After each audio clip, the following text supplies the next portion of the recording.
Saturday, sunny and clear, a beautiful day indeed.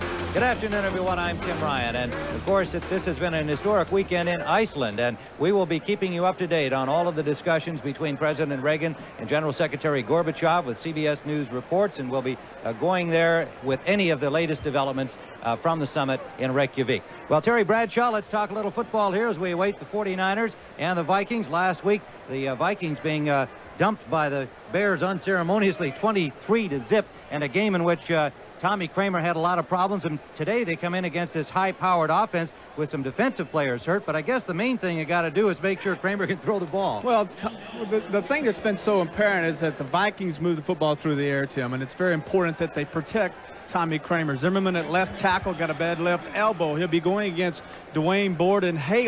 Charles Haley, 94, a fine defensive end, so it's important today. Plus, they're on his blind side, his left side.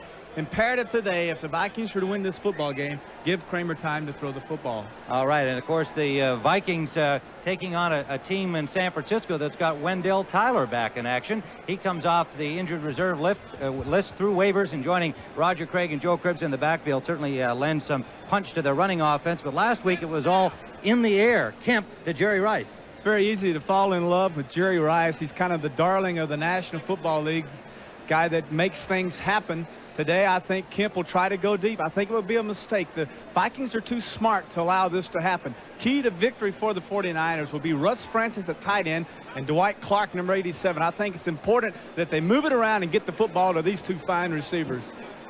All right, Terry, and the 49ers have won the toss and will receive, and it'll be Chuck Nelson kicking it off for the Minnesota Vikings with Don Griffin and Tim McKyer, two rookie defensive backs that have been doing very well in the secondary for the 49ers.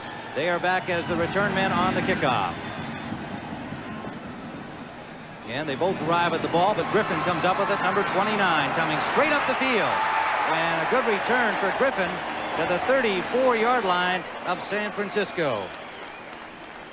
28-yard return, the tackle made by Rufus Best, number 21. Jeff Kemp brings out the 49ers. Working for the injured Joe Montana, has done quite a job. He'll face this defensive line, a four-man front, one of only 5 remaining in the league. Martin Newton, Keith Millard, and Gerald Robinson for the injured Mark Mullaney. Chris Dolman, Scott Studwell, and David Howard are the linebackers. Isaac Holt and Carl Lee on the corners.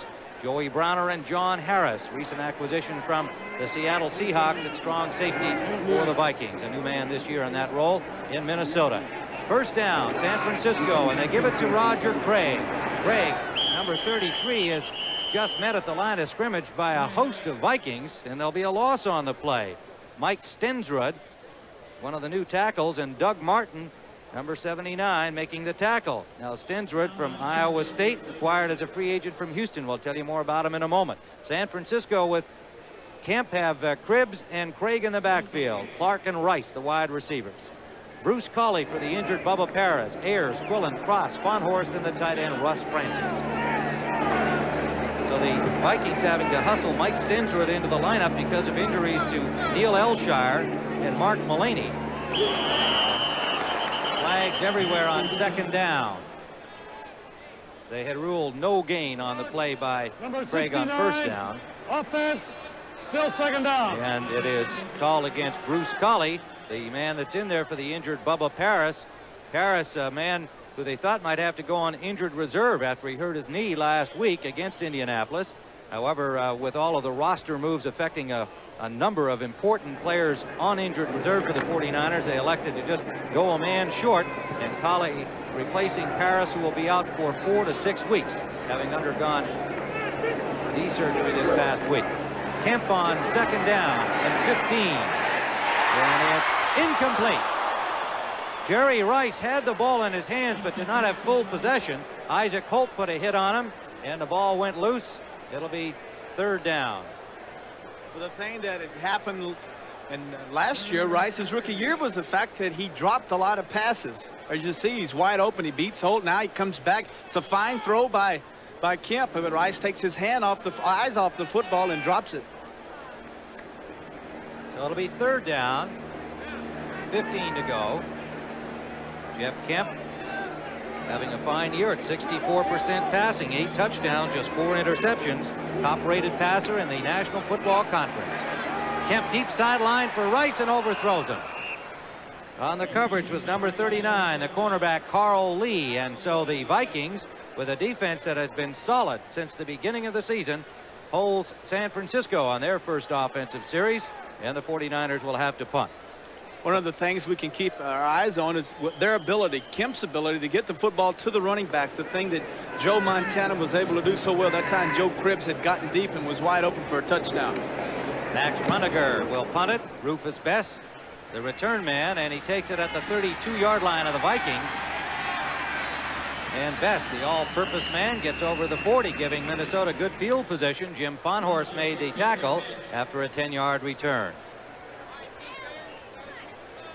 So Tommy Kramer will lead out the Minnesota Vikings, and Kramer told us that he can get over a week like last week in a hurry. Took him about a day and a half, he figured, and he's thinking about today's football game. He'll face this defensive unit: Jeff Stover at left end, Michael Carter and Dwayne Board, with McCall, Ellison, Fonhorst, and Keena Turner, solid linebackers for the 49ers.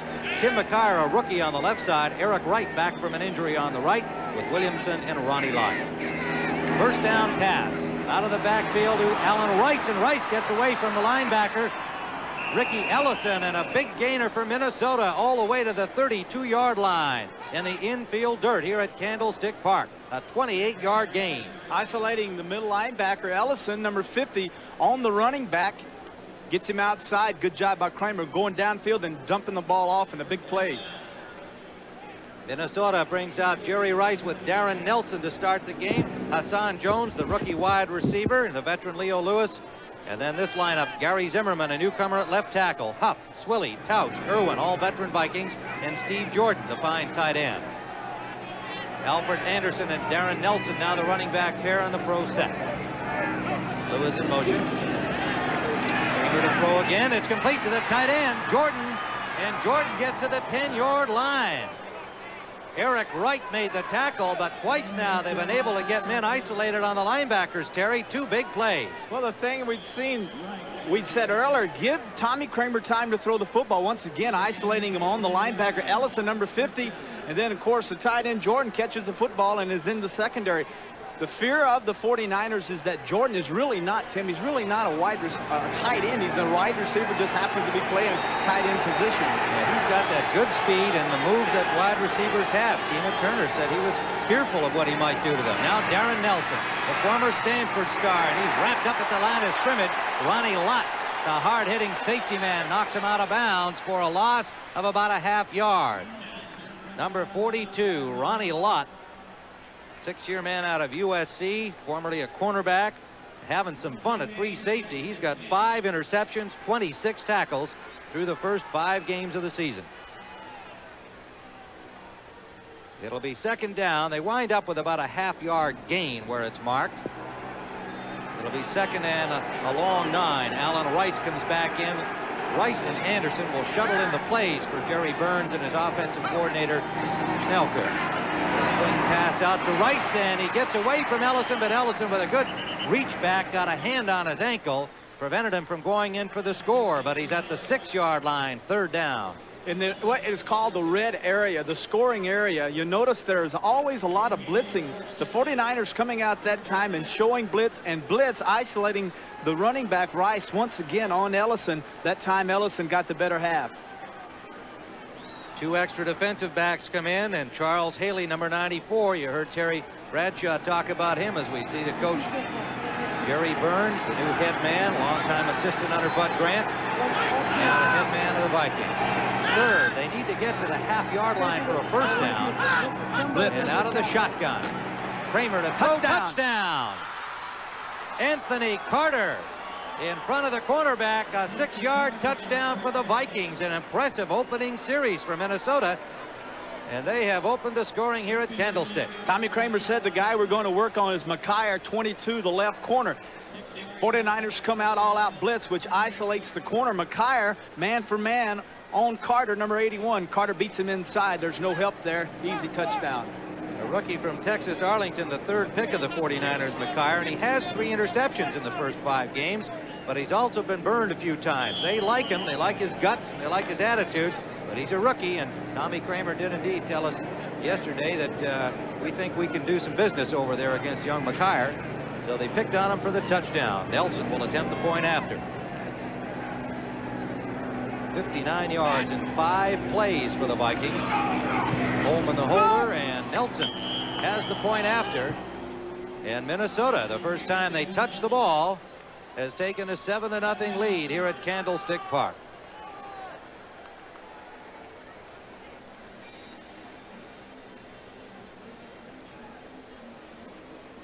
.24 still to play here in the first period. Chuck Nelson had to win a kicking battle, Terry, against 5 other kickers. He actually had a special kicking contest back in February, the Vikings, to replace the retired Jan Stenerud. And Chuck Nelson, who hadn't been on an NFL roster since 1984 in Buffalo with the Bills, won the battle, and he's done real well. Had a string of field goals, 10 of them from preseason into the regular season here, but did miss on his last 2. And there is Jerry Burns. I asked him yesterday, is he still involved in his offense? Because, man, is one of the finest offensive minds in the National Football League. And he said he turned it over to Bob Snelker. He said, I completely trust him. I believe in him. He's got a good reputation and a history of always having outstanding offenses.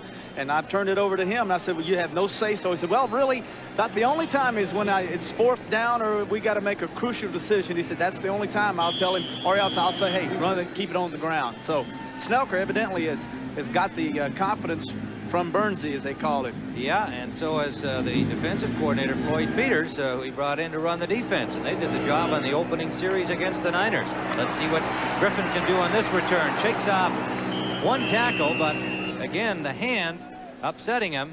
The hand of Carl Lee, number 39, sending him down, and so the 49ers, after a 14-yard return, will start from their 22-yard line. Jeff Kemp, number 1 rated passer in the National Football Conference. Last week against Indianapolis, 18 of 27, 3 touchdown strikes to Jerry Rice. They had 8 penalties, did the 49ers, in a lackluster first half. They were tied at 14 all and then blew it open in the second half. First down, in motion Dwight Clark. Out of the shotgun on first down. Kemp has his man Clark close to first down yardage at about the 33-yard line near second base on the infield dirt. Linebacker Chris Dolman, number 56, and another linebacker, David Howard, on the hit. Shotgun on first down, automatically telling you we're going to throw the football. Clark goes down. He reads the linebackers. He sits down between Howard, 99, and Dolman sits there, and then Kemp gets the ball to him. Okay, let's go to New York. This is a CBS News special report. Reporting live from Reykjavik, Iceland, here is Dan Rather. Thank you very much. President Reagan has just started to make his departure statement from the Keflavik NATO base. We go live now to the President's departing remarks. Armed forces and my fellow Americans. Thank you all. It's good to feel so at home.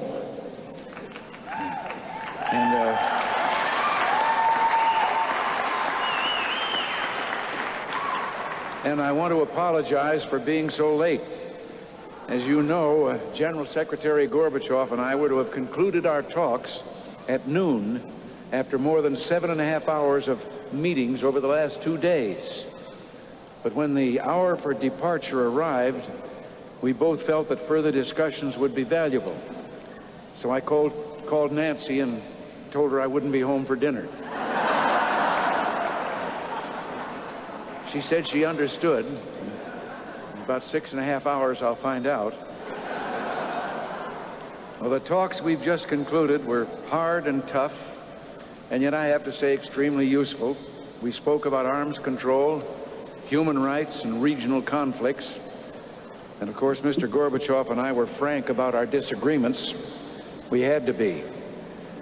In several critical areas, we made more progress than we anticipated when we came to Iceland. We moved toward agreement on drastically reduced numbers of intermediate-range nuclear missiles in both Europe and Asia. We approached agreement on sharply reduced strategic arsenals for both our countries. We made progress in the area of nuclear testing, but there remained at the end of our talks one area of disagreement. While both sides seek reduction in the number of nuclear missiles and warheads threatening the world, the Soviet Union insisted that we sign an agreement that would deny to me and to future presidents for 10 years the right to develop, test, and deploy a defense against nuclear missiles for the people of the free world. This we could not and will not do.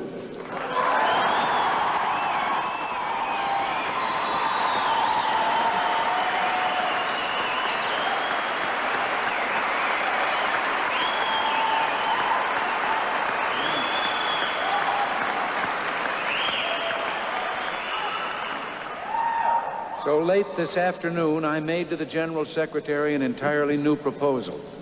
A 10-year delay in deployment of SDI in exchange for the complete elimination of all ballistic missiles from the respective arsenals of both nations. So long as both the United States and the Soviet Union prove their good faith by destroying nuclear missiles year by year, we would not deploy SDI. The General Secretary said he would consider our offer, but only if we restricted all work on SDI to laboratory research, which would have killed our defensive shield. We came to Iceland to advance the cause of peace, and though we put on the table the most far-reaching arms control proposal in history, the General Secretary rejected it.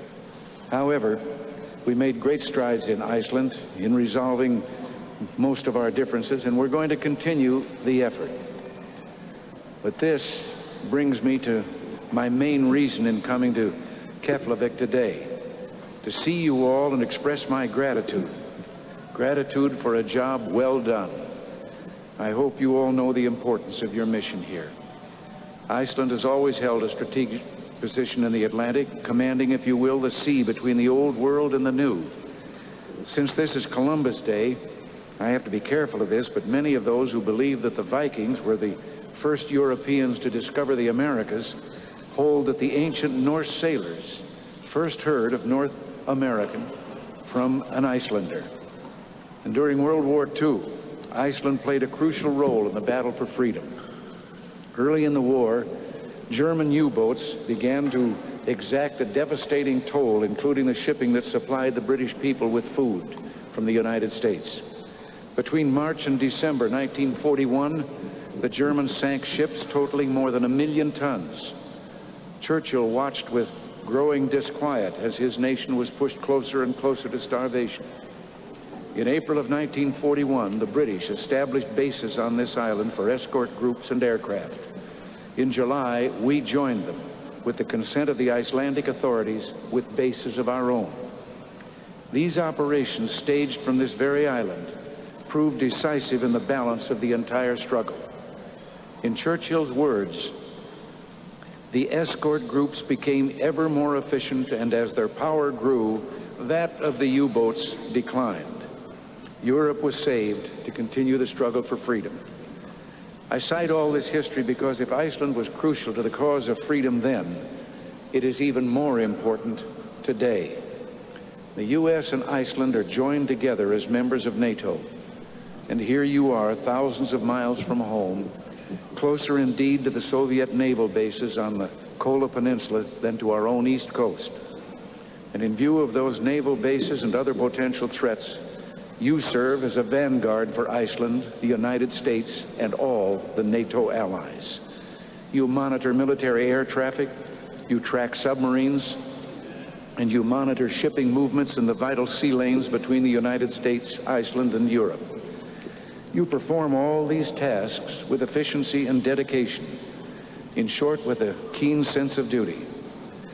And ladies and gentlemen of our armed forces, on behalf of a grateful Commander-in-Chief, I salute you.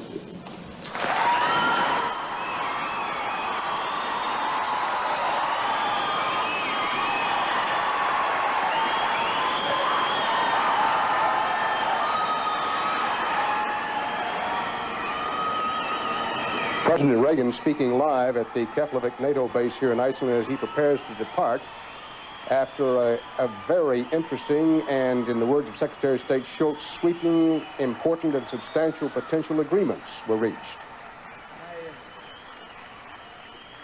I can't resist telling you a little story that I've just told the Marine Guard at the embassy. The story has to do with saluting. I was a second lieutenant of horse cavalry back in the World War II days. As I told the Admiral, I wound up flying a desk for the Army Air Force. And so I know all the rules about not saluting in civilian clothes and so forth, and when you should or shouldn't. But then when I got this job, and I would be approaching Air Force One or Marine One, and those Marines would come to a salute, and I, knowing that I'm in civilian clothes, I would nod and say hello and think they would drop their hand, and they wouldn't. They just stood there.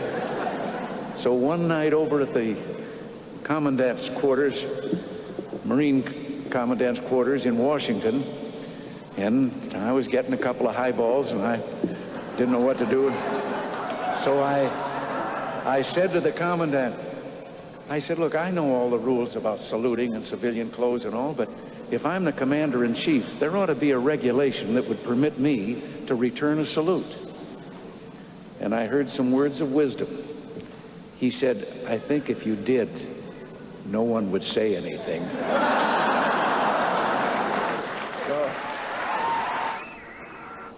Well, we're in the 1980s, the way the world is and the way television is, and the way summits go. At the same time, President Reagan was speaking, saying his goodbyes at the NATO base. The General Secretary of the Communist Party in the Soviet Union, Mikhail Gorbachev, was continuing his news conference at a theater in downtown Reykjavik, Iceland, about 35 minutes drive from where the president was. Now, Gorbachev has been going on for some few minutes. These are among the major points he has been making. He says that this was a major meeting, that there was pointed debate with President Reagan. That was his word. That the negotiations in Geneva, the long-standing arms negotiations, are at an impasse. And now a direct quote from Gorbachev. We see clearly that all of us are now approaching a new stage, a point of no return, at which a new stage in the arms race might begin with unpredictable military and political consequences. Unquote, Mikhail Gorbachev. That's the story of the Iceland summit. In brief, up to now, we'll have complete details later in the evening, but for now, we return to professional football. This has been a CBS News special report.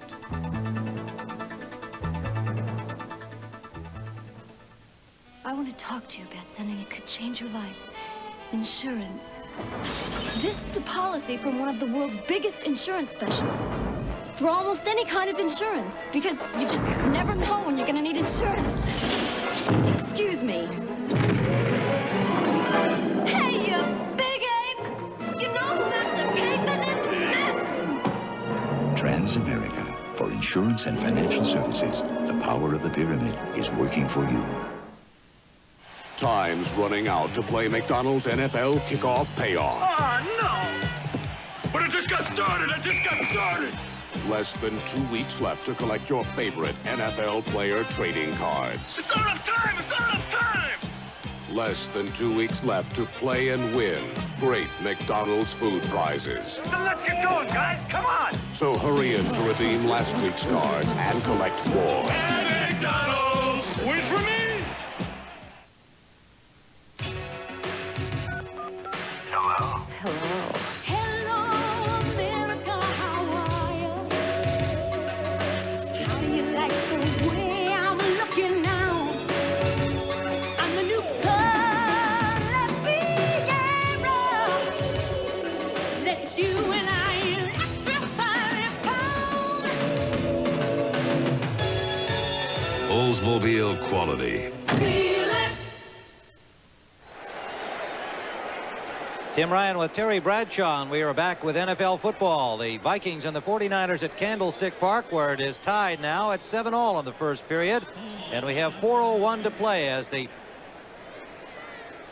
San Francisco 49ers came right back after the touchdown by Minnesota that you saw before we joined CBS News for the coverage from Iceland. The touchdown from Kramer to Carter. The 49ers marched right back the other way. A 45-yard touchdown pass. Kemp to Clark tied it at 7. And now the punt from Greg Coleman is down at the 1-yard line, and the 49ers will start from there. David Evans doing the downing. Now let's go back into that play by the 49ers, and Terry Bradshaw. Watch Kemp and Dwight Clark. Play action. Clark had an adjustment outside against Holt, and Browner, the safety. As you see, Browner dive for the football and misses it, and it's a foot race 45 yards as Clark ties the game up. All right, and the 49ers will start from their 1 when we return. Let's go, Jeff! Mobil 1 synthetic motor oil. No matter what you drive, or how you drive, or where you drive, or what conditions you drive under. With Mobil synthetic oil technology, there's no finer engine protection anywhere. Mobil 1. On the leading edge of mobile motor oils. We're MCI. Thousands of people pulling together to give you the best in the communications business. MCI competes with fiber optics in place now for superior call quality and data transmission. Our competition is good. We have to be better. And because we compete, you win. MCI. Communications for the next 100 years. You're really on the move, all over the West. So you need a bank that can keep pace with you, while only First Interstate can cash its customers' personal checks all over the West. So come to First Interstate. We're not just keeping pace, we're setting the pace.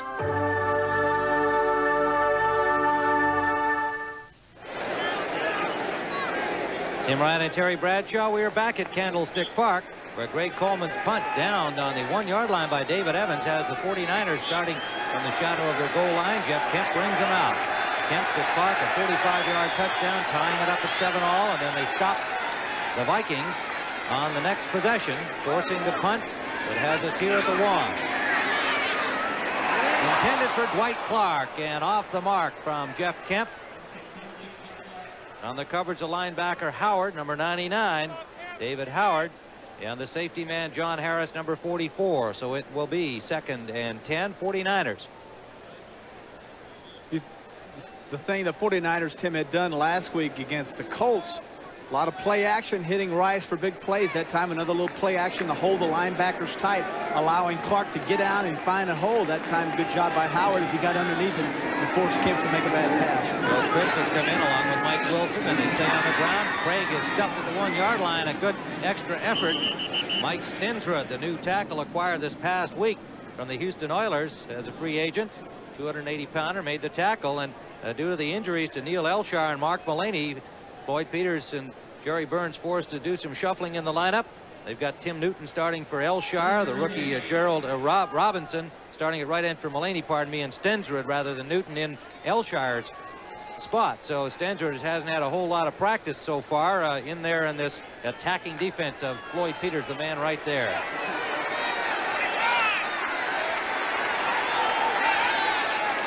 On the end zone, rolling is Kent.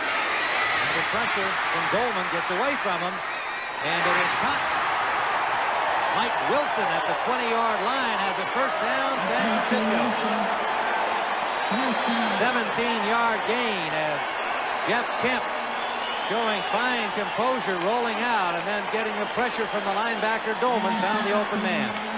Mike Wilson, 85 downfield. He's covered now. You notice he goes outside and he's still covered. Now Kemp's going out of bounds. He's fixing to step out. Smart move by Wilson. He goes against the floor of the defense, and then Kemp, before he takes that one last step, gets the football to him in first down.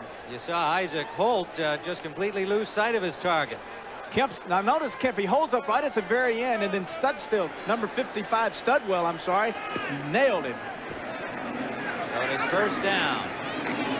49ers have some breathing room now. And And the pass is too low to Dwight Clark, incomplete. Pressure again on Kemp, this time from big number 75, Keith Millard. So Kemp has to pick himself up once more.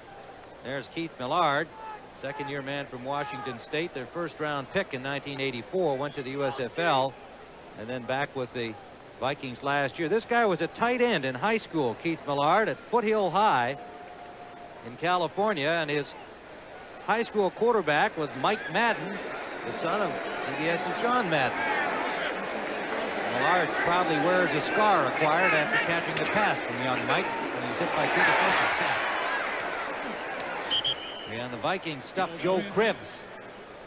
He got maybe 3 yards before they drove him back. Let's see where they spot it. Might get as much as 4. David Howard and Scott Studwell on the tackle. Well, it's going to be a 5-yard pickup before they threw him backwards. Jerry Rice and Clark now come back on. And this third down passing down, Wilson and the second tight end, John Frank, number 86, come out. And there's a look at Dwight Clark, who has a 45-yard touchdown grab to his credit, which tied the score here, just as the Vikings hit. And we went to listen to President Reagan in Iceland. The Niners drove it right down the field, and a 45-yard strike to Clark tied it up. Kemp runs out of time and got the ball away. It'll be an incomplete pass. And he is getting up slowly. Jeff Kemp, really rocked by Tim Newton, a 290-pounder, which is light for Tim Newton. He played last year at about 315.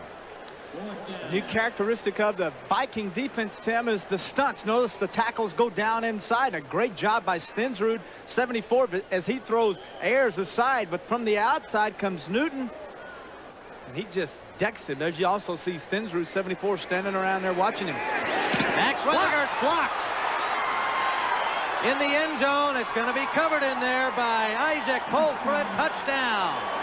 And it was blocked by the big rookie, Gerald Robinson from Auburn, the #1 choice. So the Vikings, who have a history of blocking kicks, show they haven't lost the knack. Even the rookies have picked up on the technique.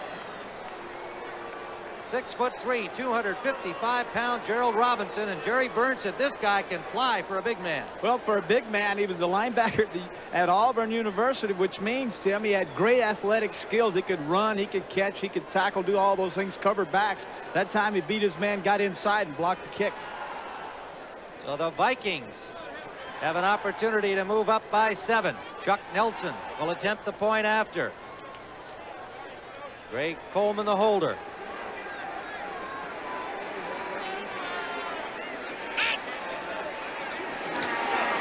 Bad snap, but a good recovery by Coleman. And Nelson gets the point after. Good job by Greg Coleman. And so with 1:14 to play, first period, it is Minnesota 14-7. I like to go first class, so I appreciate Oldsmobile quality. That's the sporty Delta 88 Coupe. But with the foursome of my own, the Zeller car. Come on, kids. Is a Delta 88 sedan. Sporty enough for me, but roomy enough for all of us. Olds calls Delta 88 the family car. That didn't forget the family. And Fussy's family agrees.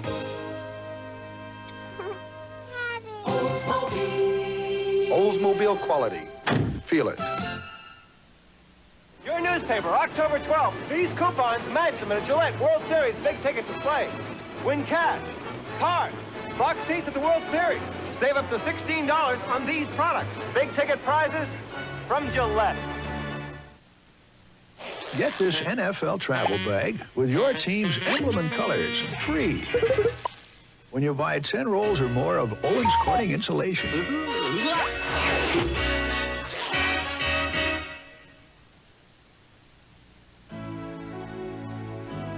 Fire brewing. It's more than a way to make Stroh's and Stroh Light. It's a family tradition, passed down from one generation to another for over 200 years. It's what guarantees that smooth, consistent taste for generations to come. Now you're talking Stroh's. Now you're talking beer. Now you're talking good times. And Stroh's is spoken here. Next Saturday, the Hawkeyes of Iowa take on the driving force of Jim Harbaugh and the Michigan Wolverines. It's a bout of the Big Ten's best. Next Saturday on CBS Sports. Max Runiger saw his punt blocked by Robinson. This guy, the rookie, Gerald Robinson from Auburn. No, that was not him. That was Big Tim Newton, number That's 96. Right, 96. And the punt recovered in the end zone. The block punt by Isaac Holt, and the Vikings on top 14-7. Chuck Nelson will kick it off for Minnesota. Griffin and McKyer, two rookies, back to return for Minnesota. It'll be Don Griffin from the 5. Griffin to the 25-yard line, and Kemp and company will try to get things even as we return here with 1:05 to play in the first period, and Minnesota on top 14-7. Hello. To help you to remember to ask for the Bartles and James Premium Wine Cooler, Ed has invented some memory aids. When you enter a bar, think of bartender. When you think of bartender, remember Bartol's. When you say Bartol's, think of bottles. Then say, bartender, give me a bottle of Bartles and James. This may take some work, but it is well worth the trouble. So please remember Ed's memory aids, and we thank you for your support. Hello, Mr. Brown. I need an answer now. Oh, See me on that Sawyer thing. Sawyer? Oh, no, Mr. Brown. Call your wife. Call my JB needs you immediately. To prevent interruptions, get the new Lanier Easy Talk. 6 different messages can appear on its screen, and speed dialing can access up to 300 names, so you can return your most important calls quickly. Hello, dear. I'm sorry to interrupt. Lanier, we're easy to use.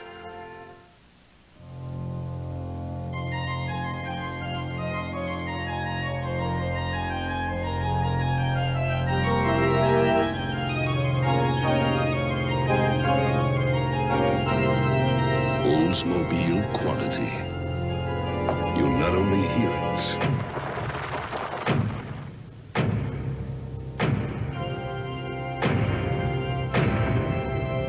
you'll feel it.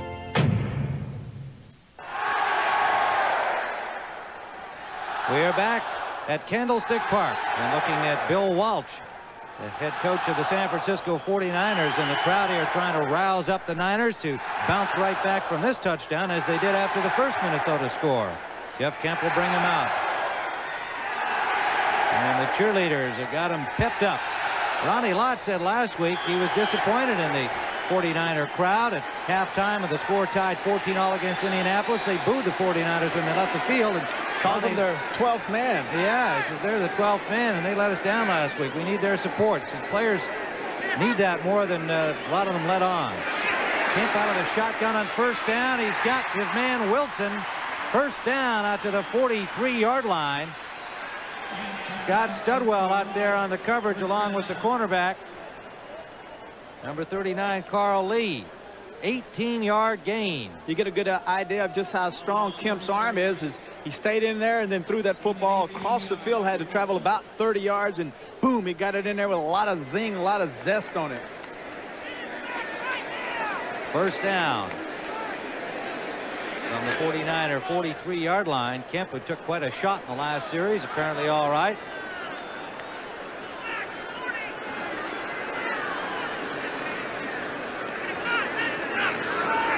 Roger Craig, he's got a hole, and Craig picks up about 7 yards. Out to the 49-yard line. Chris Dolman, the linebacker, number 56, made the tackle. Second-year man from Pittsburgh. Well, some scores, games in progress. Raiders in front of Seattle, 7-0. Denver and San Diego are tied at 7 in the second quarter. Big game in the AFC. The Giants and Philadelphia scoreless in the first. That game just underway. Chicago leading Houston 20-7. It was quite a struggle there against the Oilers early. And Detroit defeated Green Bay 21-14. I'll have some more scores for you. Second down, about 5 to go. Craig again gets about 3 yards. He'll be short of the first down by about 1.5 yards. Tim Newton, number 96, made the tackle. Roger Craig had a hip pointer a week before last and was really not scheduled to play much against Indianapolis, but they put him in when things weren't going so well for the 49ers. He wound up with an 18-yard gain and contributed to their comeback. We have reached the end of the first period. Minnesota 14-7.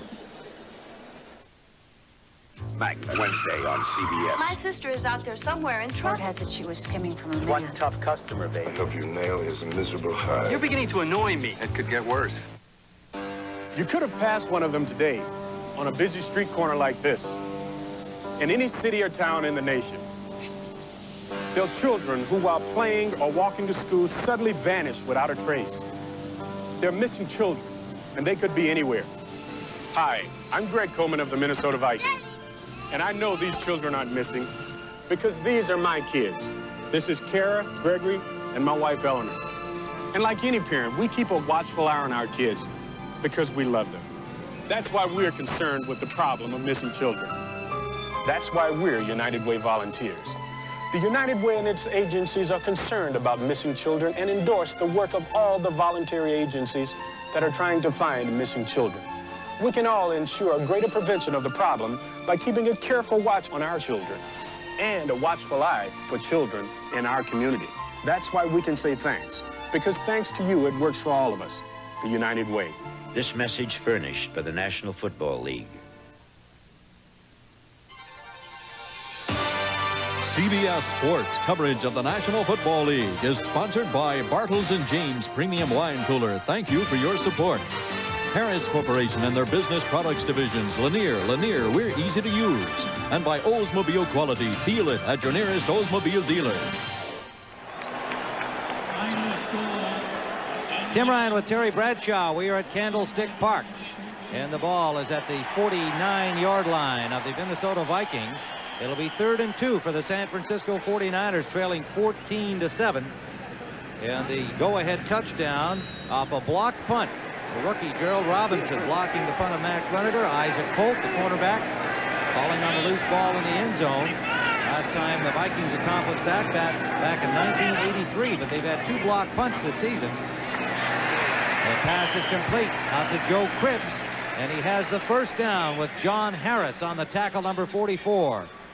Joe Cribbs, 6-year man out of Auburn, coming over from the Buffalo Bills. Had 75 yards rushing last week. And you can see how they stand at this point. Only 3 yards of rushing for the Vikings, as Tommy Kramer's done well through the air with 85 yards. And Jeff Kemp with 114 yards passing. Just underway in the second half, in the second period, here at Candlestick Park. It's Craig to the 40-yard line. Pickup of about 4 for Roger Craig. Newton on the tackle. Interesting to see, in seeing what the Viking defense is doing to them. They're taking their tackles and they're undershifting the tackles, or they're overshifting. In other words, they're taking 3 linemen and taking them one side, or going with those same 3 linemen the other way. And what the 49ers are doing is attacking back to the weak side when they take 3 guys and go strong. And that is Floyd Peters' so-called 54 defense. Over that center. Flag is down on the play as Kemp gets it off to Craig. Craig, a nice piece of running, shakes 2 tackles. And has first down yardage inside the 30, but let's see what the flag is for.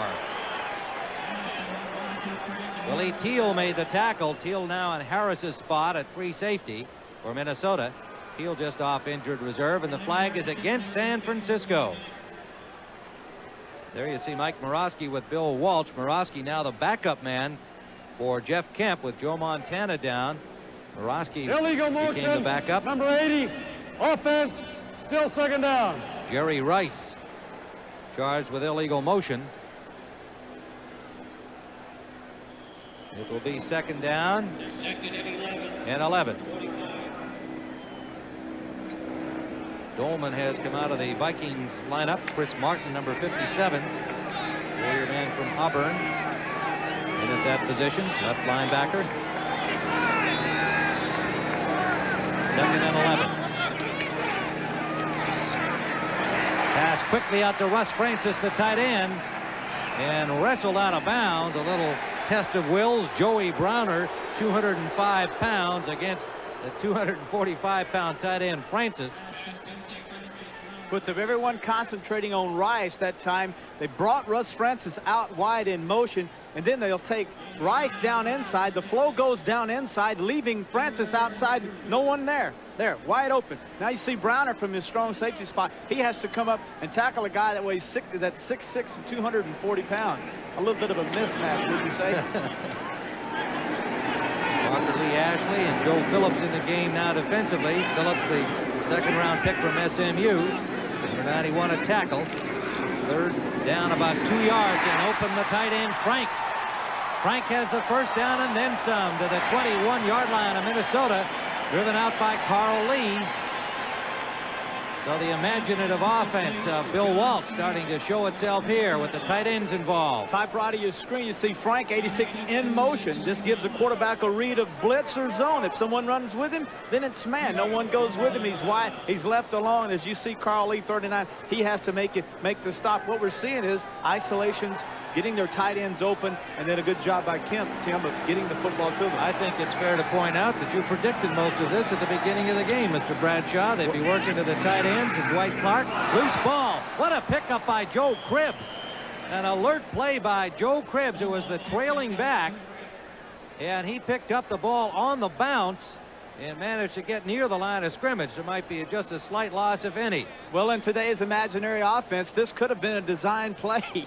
You know, you've seen centers that take off and they leave the ball standing there on the ground for the guys to pick up and run with. So with a bounce, maybe it could have been a design play. I doubt not. Second down. Not losing 14-7. He got it back to the line of scrimmage, so it is 2nd and 10. They're at the 21-yard line of Minnesota, trailing 14-7. Formation left to reverse to Rice. He's going to throw the ball. Oh, incomplete. Intended for Francis, the tight end.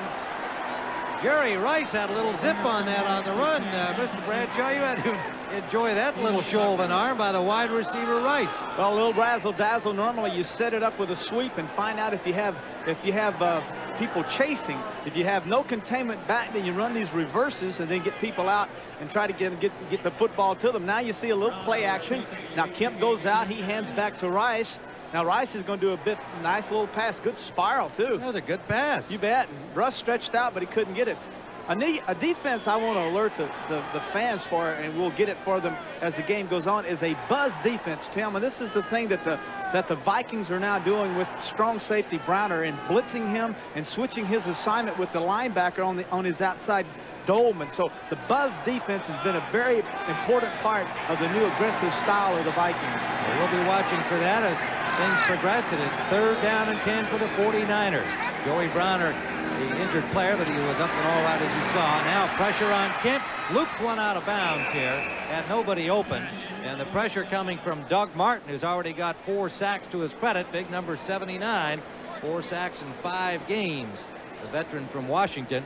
He told us yesterday he loves the buzz. He loves all of these defenses of Floyd Peters because they're attack defenses. Yeah, that's exactly it. The key word is attack. He said in the past we've kind of been passive. We just sit there. But said under Peters, all of a sudden we're turned loose. We're allowed to be aggressive. And the buzz defense, the inside safety blitzing, and all the games we're doing. He said, man, it is fun. And he said, I love it. He said this whole team loves it. Ray Wershing will attempt the field goal from the 29-yard line, a 39-yard attempt for Wershing, and he nails it straight and true. Ray Wershing, 39-yard field goal, and so the Niners have closed the gap to 4 with 12:01 still to play in the first half. The Vikings 14, the 49ers 10. Say, these must be Jack's new Canon personal copiers. Great colors. Yeah, and they copy in 5. You want to see? Go ahead. Make my day. Everything you need to copy with is in this replaceable cartridge. I'll do that.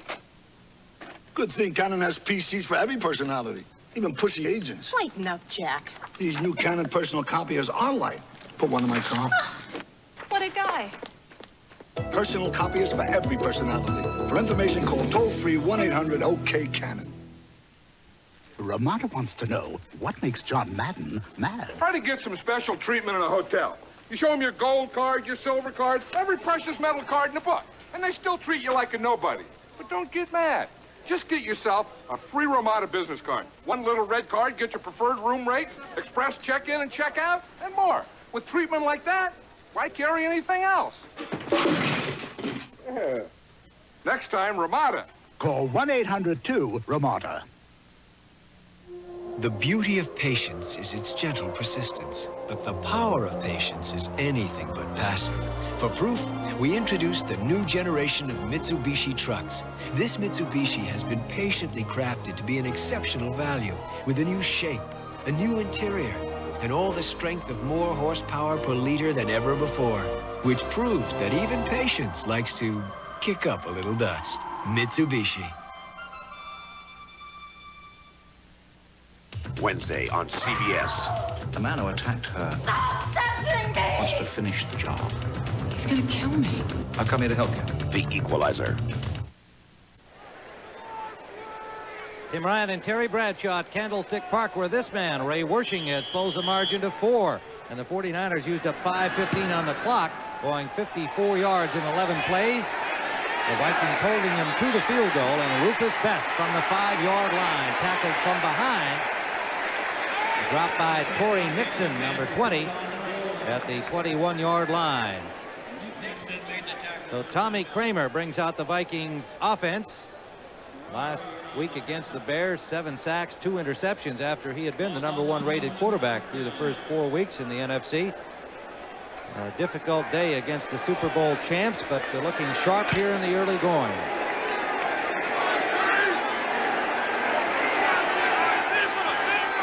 7 of 9 is Kramer for 85 yards and a touchdown.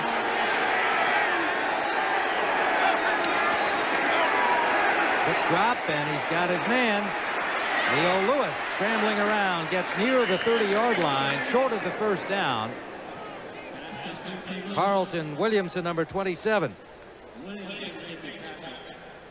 Making the stop for the 49ers. It'll leave second and a long yard, probably, let's call it 2nd and 2, and 2 new linebackers come in defensively. Milt McCall and Jim Fonhorst on this defense. 2nd and 2, the Vikings at their own 29-yard line. I formation, first we've seen of that today. Darren Nelson hit at the line of scrimmage and stopped short. Good defensive response by the Niners. And it was Michael Carter, the nose man, number 95. Number 4 pick in 1984 out of SMU. He had his bell rung last week against the Colts, and there was a little concern about whether he'd be ready to go this week. 49ers have had a lot of guys beaten up and battered and bruised. Ideal size for a nose tackle in a 3-4. Big guy, 6'2", not too tall, but a lot of weight, 275, 280.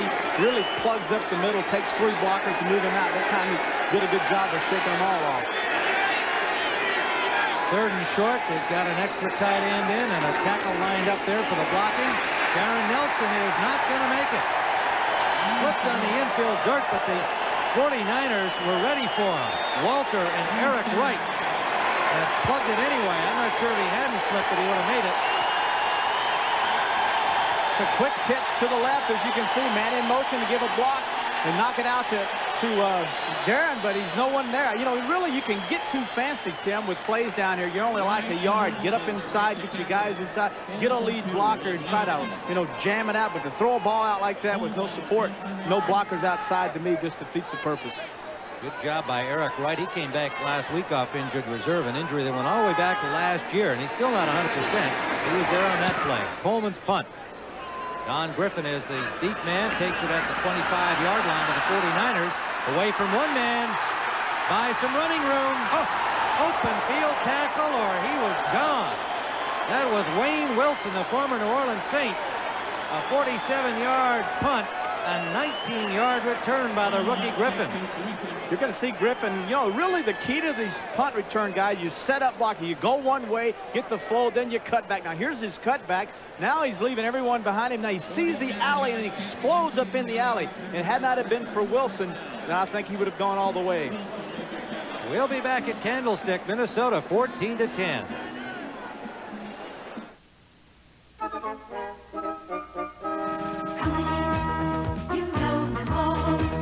They believe in Liberty Mutual Insurance. Families have put their confidence and trust in our experience. We're Liberty Mutual for your auto, home, life, and business insurance. Liberty Mutual Insurance. Time to play! McDonald's NFL! Kickoff payoff! Oh, good! You collect these cards of your favorite NFL stars. Oh, like him? Every kickoff payoff card is a winner. Win great McDonald's food prizes. Winning cards must be redeemed by the following week. So hurry into McDonald's. New winners every week at McDonald's! Rub off your kickoff payoff coupon and win great McDonald's food prizes. Then hurry back to redeem your coupon and collect more. NFL kickoff payoff. Every card's a winner. What do you say? Call it a day. 5 o'clock is here. Now you're talking after work. Now you're talking beer. Now you're talking good times. And Stroh's is spoken here. Stroh's, fire brewed for smooth, consistent taste. Now you're talking beer. Now you're talking Stroh's. Now you're talking beer. Now you're talking good times. And Stroh's is spoken here. The Giants' sack and destroy defense must diffuse Seattle's dynamic Craig DeLargent connection. Doubleheader action starts with the NFL today, next Sunday on CBS Sports. Well, there's Floyd Peters, formerly defensive boss of these 49ers, and now with the Minnesota Vikings. On first down, Kemp, he's got Francis open, and Francis takes a shot, loses the ball. They'll call it incomplete. It was Willie Teal, and Francis is hurt. Teal, perfectly timed hit. Teal has come in for John Harris, who's been bothered with a sore shoulder. What a hit he made here. As you can see, Russ Francis reaching for the football. Teal comes through and looks like he gets his helmet or a shoulder on the arm or wrist of Francis. You know, they got in that too deep zone, as you see Francis on the ground, and Kemp tried to just lay it in there nice and easy because he was so wide open. And when you look back on this, ideally what a quarterback would like to have done, Tim, in a case like that is fire the football in there, get the ball to him now, let him catch it, and let him run. Good job by Willie Teal timing his hit right at the football, and I think he did catch Francis in the arm or the wrist, and it's been tough times for the 49ers with injuries early in the season. They really had a bunch of guys, and they had to make a lot of moves this past week just to try and compensate for that. Here are the guys that are hurt. Joe Montana, of course, is well-known. Bill Ring, one of their good backups. Bubba Paris went down last week, starting tackle. Todd Shell had been a starting linebacker. Jeff Fuller, a valuable defensive man. Derek Harmon, one of the running backs. All those guys hurt and out of action, and that doesn't include Pete Kugler, who just came back from an injury and got hurt again last week. And they're banged up. And Kemp intended for Rice. That's out of bounds and incomplete. Had he caught the ball, he was already out of bounds. So it'll leave 3rd down and 10.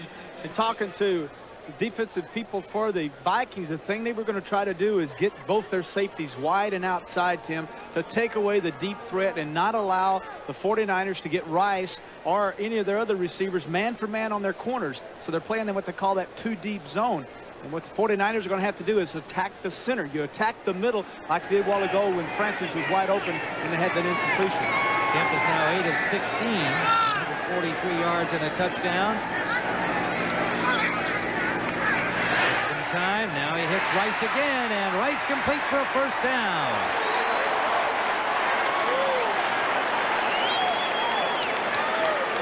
To the 47-yard line in Minnesota territory, Isaac Holt on the coverage made the tackle. Jerry Rice, a 3-touchdown man last week against the Colts.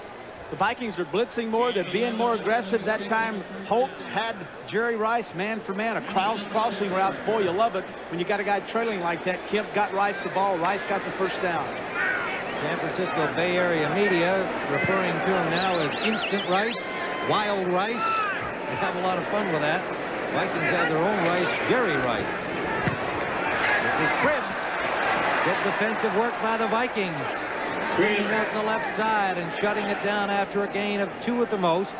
Chris Martin, the linebacker, number 57, the man to put the stop on him. But good pressure and good penetration by Minnesota's defensive front. You'll notice as the game goes along, there's Peters calling. Peters, look at this. There's the signals going in. He's the man that sends it in. A lot of times he'll send in what's called the green call, Tim. And when they hear the green call, that tells the defensive lineman, everything's off. Let's go get it. Freelance, do whatever you want. Maybe he gave him the green call that time. Well, we got 2nd and 2 here. Maybe we'll see it again. They are an attacking defense. And the pressure comes on Kemp, and he is forced to throw it out of bounds prematurely. Roger Craig saying he was forced out of play by the defender, the linebacker, Howard. But no call over there, and it is an incomplete pass. No way the ball could have been called. Howard had his man blanketed. That time again, good pressure by the front four. You know, when you can pressure the quarterback by using just your defensive lineman, then you allow your linebackers to roam and do what they want. Inside, look, inside everybody's penetrating. Stensrud coming in. Newton 96 doing a good job forcing Kemp outside, forcing him to make a bad pass. Gerald Robinson comes in at defensive end, the rookie from Auburn. Bess and Evans, 2 more pass defenders in the secondary on 3rd down. Short drop for Kemp. Kemp has his man Wilson, and that is complete for a 1st down. 49ers at the 35-yard line, driven out by Carl Lee, but not before. He had both feet inbounds. Here's a guy who's an unsung hero among the well-known pass receivers, Dwight Clark and now Jerry Rice. Wilson in his 6th year out of Washington State, just Mr. Steady. As a 3rd receiver, he's ideal. I was talking to Dennis Green, the receiver coach. I said, describe Wilson for me. He said, steady. I said, how about Francis? He said, strong. How about Rice? Explosive. Not bad. Clark, steady. 1st down, 49ers at the 35. In motion comes Jerry Rice. Picked up by Holt. Kemp out of the shotgun. Little roll to Rice, who bobbles but holds on. Did not get much, however, as Holt, right there with him, knocked him down after a gain of maybe a yard. Trying to isolate their corners and put a receiver in front of the corner, Holt, number 30, and a receiver behind him. They sent in the backs deep into the corner, and they're taking the wide receivers out short and putting a lot of pressure, what they call a two-way go on the corner, Tim. That time, 30, Holt came up, took away the pass.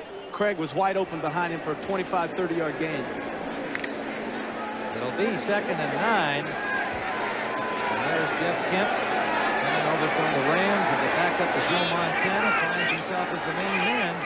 Play action. By some time. He's got Rice wide open. Touchdown.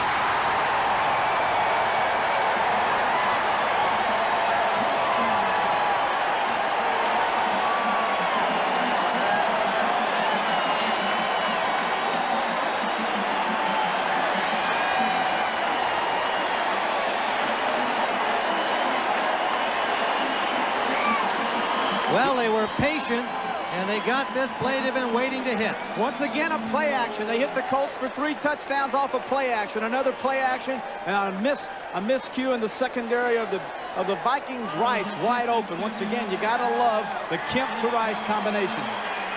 34-yard touchdown strike. Jerry Rice, the 2nd-year man from Mississippi Valley State. Worsham with a point after, and the 49ers are in front for the first time in the football game.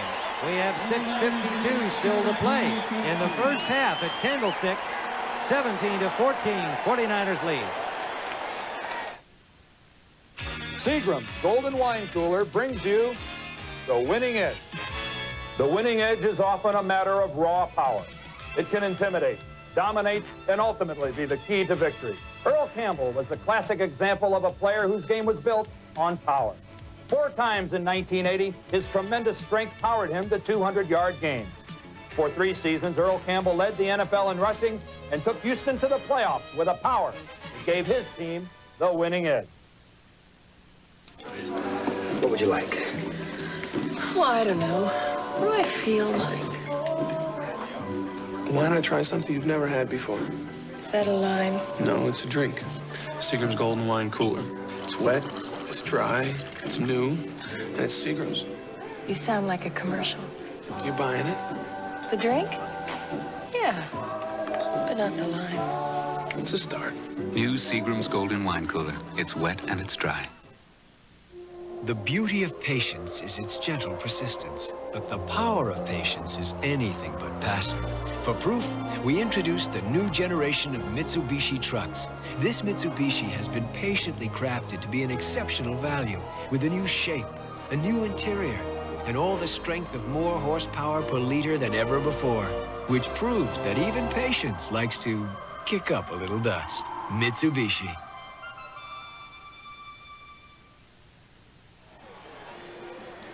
Tim Ryan with Terry Bradshaw as we await the kickoff from Ray Wershing, and a 34-yard touchdown pass. Jeff Kemp to Jerry Rice.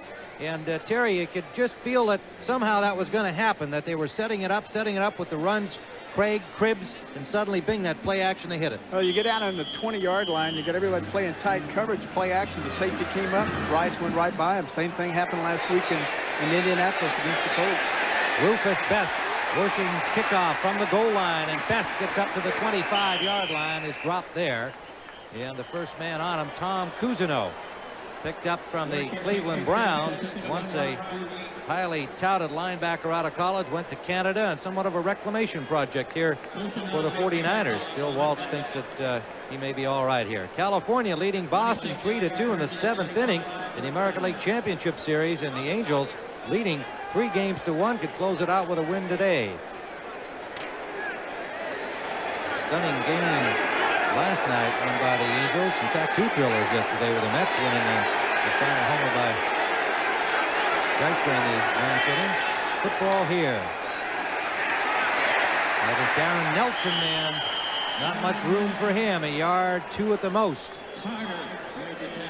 The nose man, Michael Carter, number 95, at the bottom of that stack, putting the stop on Darren Nelson. Nelson, the Stanford star, naturally like to be making things happen out here, just up the road from Palo Alto. The Bears finally prevailed over Houston. It wasn't as easy as it sounds.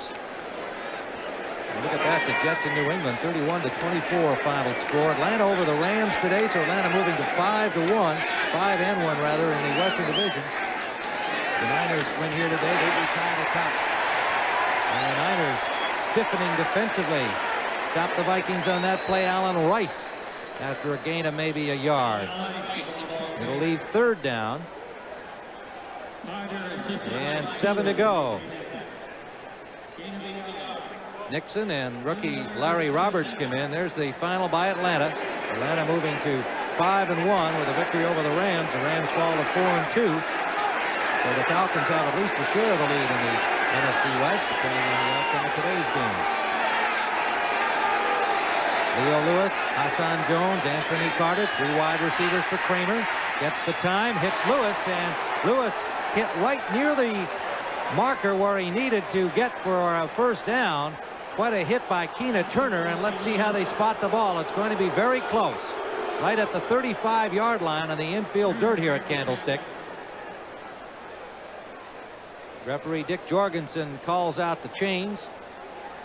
One of the responsibilities, Tim, of a receiver in a 3rd down situation is know where the markers are, know how far you have to get downfield, get there, and then pose your problems, sit down, and let the quarterback find you. We'll just have to see if that's the case. 1st down. Leo Lewis, he got there, and then he had to take the hit. And he's a little guy, 5'11", 175-pounder. Having that linebacker Turner paced him from the backside, knowing he was going to be hit. Good job by Lewis to hold on. So the Vikings keep the ball at their own 35. 17-14, 49ers lead. 5:05 to play in the first half. Tim Ryan and Terry Bradshaw watching an entertaining first half here in San Francisco. Kramer, deep downfield, throwing it like Bradshaw. Intended for Anthony Carter. Ronnie Lott back there on the coverage. Incomplete. I appreciate that. That's McKyer, number 22. This is kind of an outspoken guy. He loves to talk. He's been beat for 4 touchdowns in the last 5 weeks. As you can see, he's ahead of the receiver. Now, the responsibility here, what Tommy could have done very easily, Tim, is there's no way you can complete it long. Underthrow it. Let the receiver make the adjustment on the football. That way, there's no way that McKyer could have stopped it, and you could have got a big gainer out of it. 2nd and 10. Vikings. Allen Rice and Wayne Wilson now in the backfield. Kramer has his man, Jordan, for a first down in midfield. Steve Jordan, the tight end from Brown. McKyer making the tackle.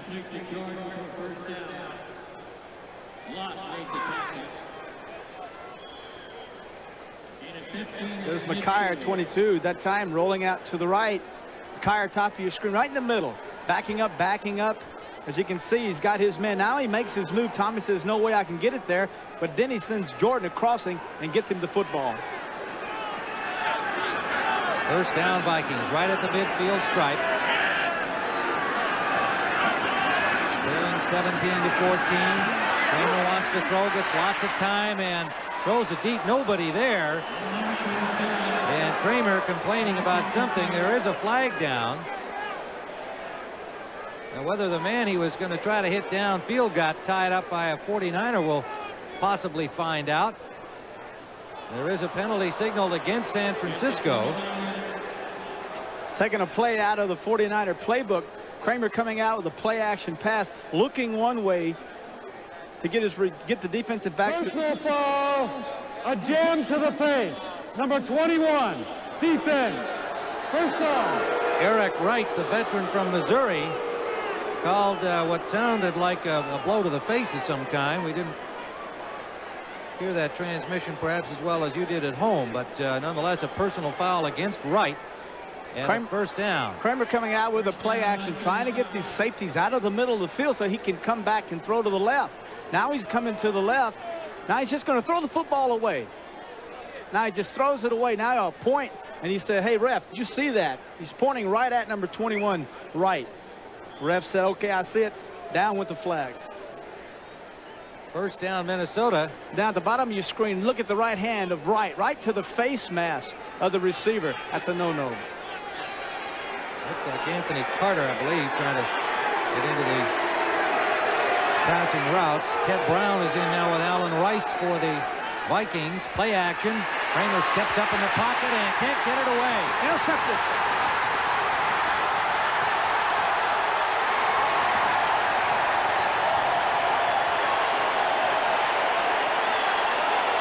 Manu Tuiasosopo picking up the pass of Tommy Kramer as he was hit by Board. And Tuiasosopo, who had been cut and re-signed this week, comes up with a huge play. Play action. Ted Brown up inside. Now Kramer's going to be forced to step up. Now he realizes he's going to be tackled, so Tommy he's really just throwing the football away. And unfortunately for him, Manu Tuiasosopo is right there. Hits him right in the old breadbaskets, and it's off to the races. How about that? The 8-year man from UCLA was cut earlier in the week because of all of the roster moves that the 49ers have been forced to make with injuries and guys on injured reserve and the restrictions on the moves you can make off of that list of players. And they let Dennis Harrison go, and they brought back Tuiasosopo, a very popular guy on the team. And they had been trying to trade him, find him a nice home. Were unable to do so, and he winds up back on the 49er roster and makes that big play. First down at the 43-yard line of Minnesota. Joe Cribb trying to get wide. Knocked out of bounds at the 39 of the Vikings. On the hit was Scott Studwell, the linebacker, number 55. So the big play with 3:35 to play in the first half, and the 49ers on top by 3. Tuiasosopo has the 49ers in Viking territory just inside the 40. Here's Big Manu from UCLA, acquired in a trade with the Seattle Seahawks back in '84. Second and 6. Triggs and Craig are the running backs.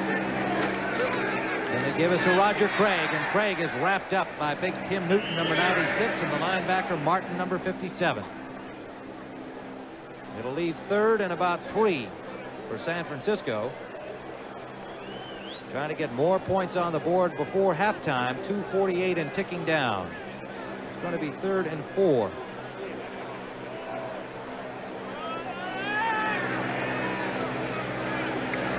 We have had big plays galore here in this first half. A 45-yard touchdown from Kemp to Dwight Clark. A blocked punt by rookie Gerald Robinson. A recovery by Isaac Holt of the Vikings. 34-yard touchdown pass to Rice, and then the intercept by Tuiasosopo. And this pass is caught. Is he inbounds? They say yes. Roger Craig at the sideline, number 33, to the 25-yard line, and a 49er first down. Isolating your backs on your linebackers, 57 Martin, and hot pursuit of Craig. I want to tell you, that was very close. His foot came down. The second foot appeared to me to be right on the line.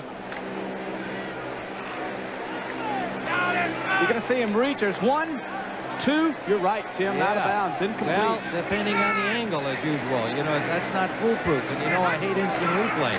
I mean, for use by the NFL. I like it for CBS television. That is Roger Craig. And Cribbs, the ball carrier, pardon me, and Tim Newton putting the hit on him. One way to really solve that problem on these catches and whether or not they're out of bounds or not. Instead of we got natural grass here, instead of painting these rascals, why not just put the old chalk, bring the chalk back, and then if the chalk goes up in the air, then you know that the guy was out of bounds. I like the sound of that. Yeah, that'll work. 2-minute warning here as the Niners lead by 3. We'll be back. Should you ever drive from Paris to Dakar, we'd suggest a Mitsubishi Montero. Montero's won the Paris to Dakar rally 4 years straight, so it knows the shortcuts. But should you stay closer to home, you can still enjoy Montero's 2.6 liters, the independence of four-wheel drive, and the crafting of its civilized interior. Because you don't need a road rally to enjoy Montero, just an impulsive imagination. Mitsubishi.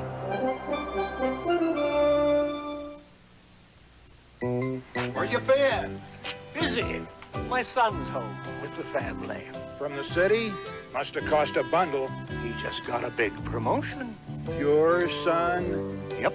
The business was growing too fast. The right hand didn't know what the left hand was doing. He finally knows his right hand from his left? He knew IBM could help. They've got computers and software for any size business. He put computers on everyone's desk. Use something called telecommunications to tie all their offices together.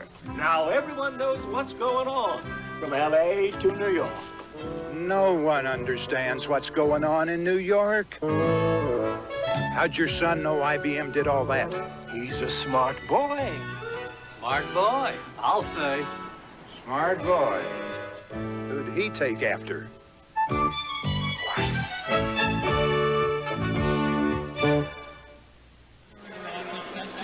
2 minutes to play at Candlestick Park, and behind that hazy glass is Norm Schachter, the replay official for the NFL. And we're going to show him and everybody else here this one more time. There's Craig.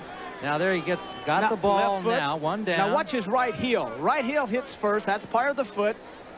All right, now we can say that's a completion, but Tim, we've looked at it 5 times in commercial break, and these guys have got one little instant shot down there. His foot did hit the line. I'm saying. Well, I'm with them right or wrong. That's my point. I think that's got to be the human call. You know me, I'm opposed to the instant replay. Fake the reverse. Kemp. Caught and thrown out of bounds by Newton on the sack. And a big play defensively for the Vikings as the 49ers at the 25-yard line trying to get some more points up before halftime. Newton drops them all the way back. They're going to mark it at the 36-yard line. Well, they've run this play early, except they handed to Rice. Now he's outside. Kemp's going to be sacked. Now, the thing he must do, he's got to learn to do this, get rid of the football. He knew everyone was covered. Montana, the one thing they say a major difference, even though he may not have Kemp's arm, Tim, he has great field vision. Great understanding of when to make something happen and when not. That time, poor judgment by Kemp. Bess and Evans come in defensively. 3rd and long. Kemp gets time, has a man, and the ball is dropped. Incomplete. Incomplete, even though it's picked up by Howard. On the coverage was Carl Lee, number 39, as Dwight Clark dropped the football as soon as Lee made the hit. So it is 4th down, and the Vikings defense comes up big here, keeping the 49ers from increasing the lead. And it'll be Max Runniger coming in to punt. We have 1:25 to play in the first half.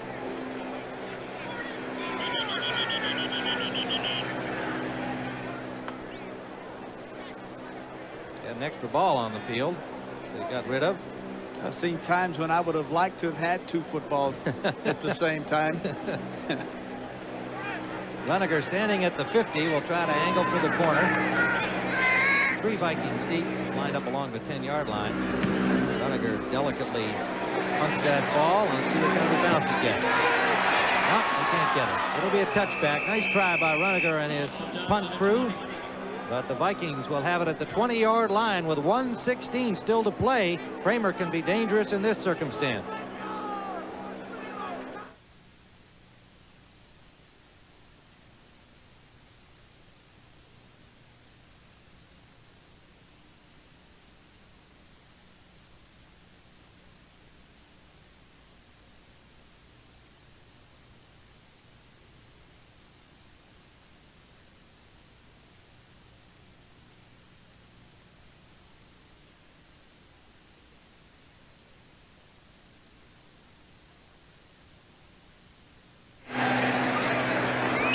First down, the Vikings give it to Darren Nelson with 3 wide receivers spread out wide across the field. They tried the inside handoff to the speedy Darren Nelson. It'll leave second, and let's call it 5.5. Ford made the tackle. 57 seconds remaining. Kramer eluding the rush. Short pass to Darren Nelson to the 40 to the 35-yard line. Timeout is called. 47 seconds on the clock, and the Vikings take their first timeout. There you're looking at Wade Wilson, the backup quarterback for the Vikings, and there's Jerry Burns. You know, Jerry Burns, the last time he was a head coach was 20 years ago at the University of Iowa.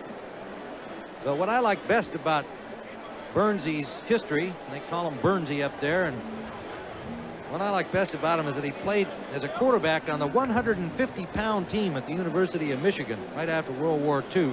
They had those for a while for the smaller guys who wanted to play football, and then they abolished the team, so he had to go out and try out for the varsity. Well, he didn't get to play a whole lot, but he was on the team. And he's had a long career as an assistant in the pros, and now has a chance to be the head man here with the Vikings after years of outstanding service with Bud Grant. You saw the baseball score now. California leading 5-2 in the 8th inning, and the Angels leading that series 3-1, trying to get into the World Series. Coming up at halftime, as we showed you graphically a minute or so ago there, Brent Musburger and special guest Charlie Waters today, and Charlie got to be happy about the performance by his old teammates, the Dallas Cowboys. They'll have scores and highlights for you, and a special CBS News report with Dan Rather from Reykjavik, Iceland, on the events there over the weekend. First down, Minnesota, 47 seconds to play. The shotgun, Kramer. Incomplete. In and out of the hands of Leo Lewis. 4-year man from Tennessee State. 2 defenders on him, Torrey Nixon and Carlton Williamson. You're going to see Lewis come inside. They're trying to just pick up 10 and 12 yards at a time. Lewis, center, coming down inside, reading the defensive back. He sees Williamson standing there, so he says, whoop, no way am I going in there. I'm going back outside. Well, when he goes back outside, there's waiting for him another one, Torrey Nixon, number 20. 2nd and 10. 42 seconds on the clock.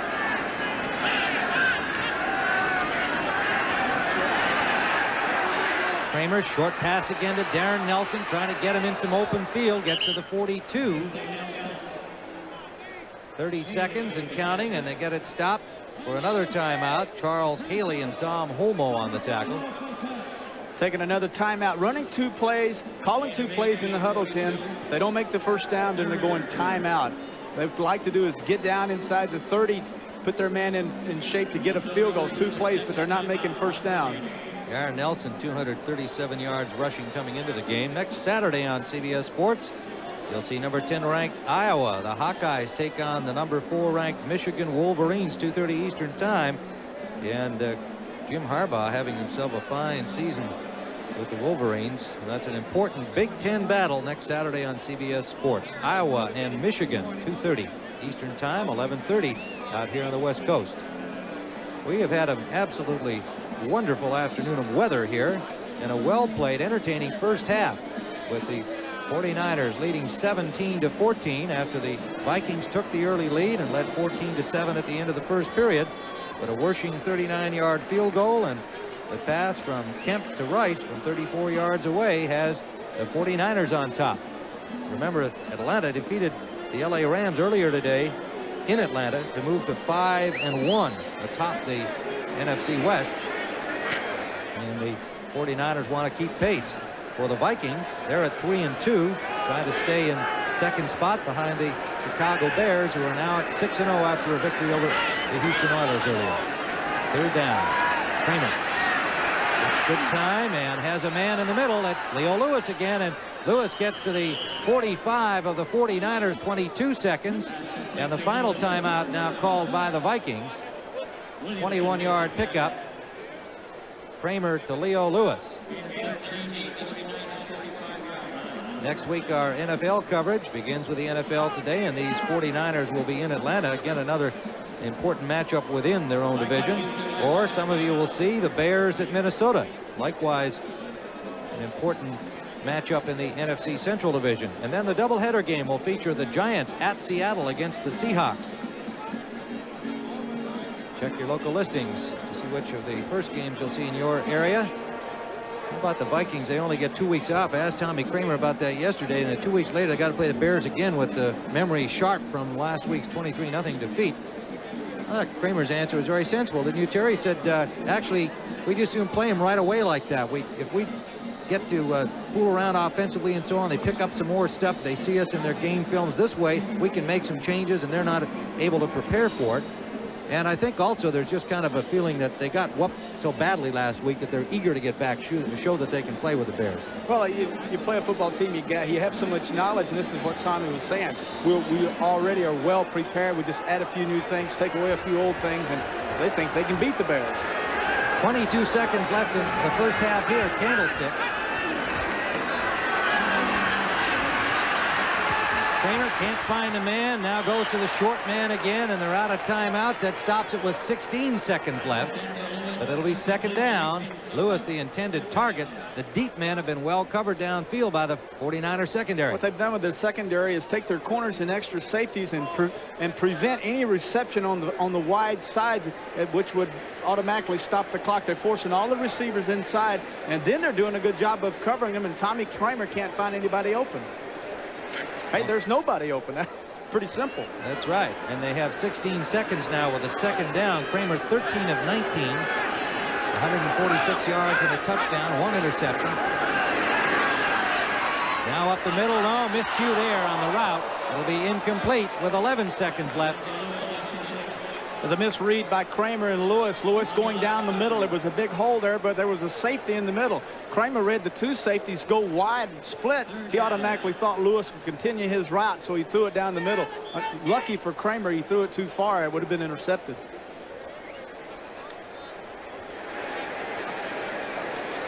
Two backs go out. They've got Anthony Carter coming off his arthroscopic knee surgery into last week's game. Still not 100%. Hassan Jones, the rookie, who has been the starter in that spot. And Leo Lewis, 3 wide receivers.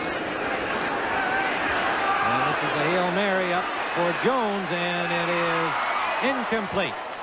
4 defenders there for the 49ers, and Eric Wright, the man to bat it down. Leo Lewis trying to get a deflection, and the veteran Wright, you could just see him make sure he slapped the ball down, not up. Once that ball pops up, then he's given somebody a second chance. The Hail Mary pass, what the quarterback wants to do is get 3 guys in the same area, possibly one ahead of the coverage, one behind it, one to the side, and then tip that football and hope it goes in one of the 2 directions that your teammates are. That time Wright coming back, got up, and then knocked the ball down. Didn't knock it up, he knocked it down. We'll see it again. You know, I watched Thursday's practice here in San Francisco with a great Y.A. Tittle, former 49er Giants quarterback, and he said he'd like to see them have another guy like Clark, say, in the case of the 49ers, isolated on the other side instead of throwing it into all this traffic, as we're seeing again. And that goes incomplete. Good coverage again. There were 6 49ers there against 3 Vikings. That's pretty tough. The end of the first half with the score, the 49ers 17, the Vikings 14. And then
Still kind of getting used to that with his receivers, Clark and Rice. Well, Clark's actually helping Rice. It's a timing thing, and you have to put a lot of trust and faith in one another because really the quarterback's just throwing it up there, hoping that the receiver will respond, react, turn around, and then he's catching the ball while the defensive back goes right on by him. It's a hard pass, very similar to the old alley-oop, Hail Mary pass where you just hope that everybody else falls down.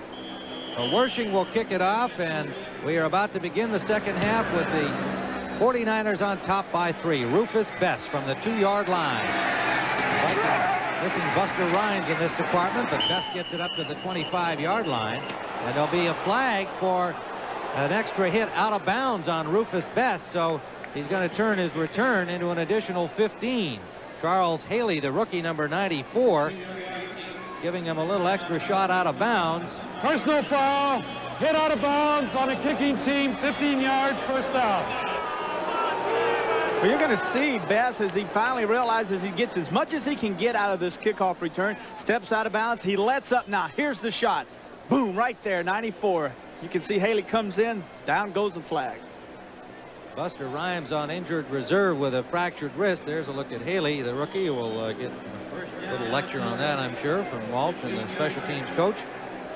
And Rufus Best, a kind of an all-purpose guy. He can do it all. They put him back there to return kicks and fill in on the secondary. He can play the corner, he can play safety, and become a valuable man for the Vikings. First down. That is Alan Rice.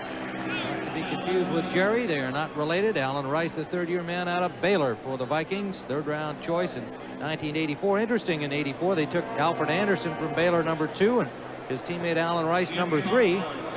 Anderson started the game today. Rice is starting the second half. They both become very valuable guys. Walter Abercrombie at Pittsburgh, Greg Hawthorne at New England. That's 4 Baylor running backs right there in the National Football League.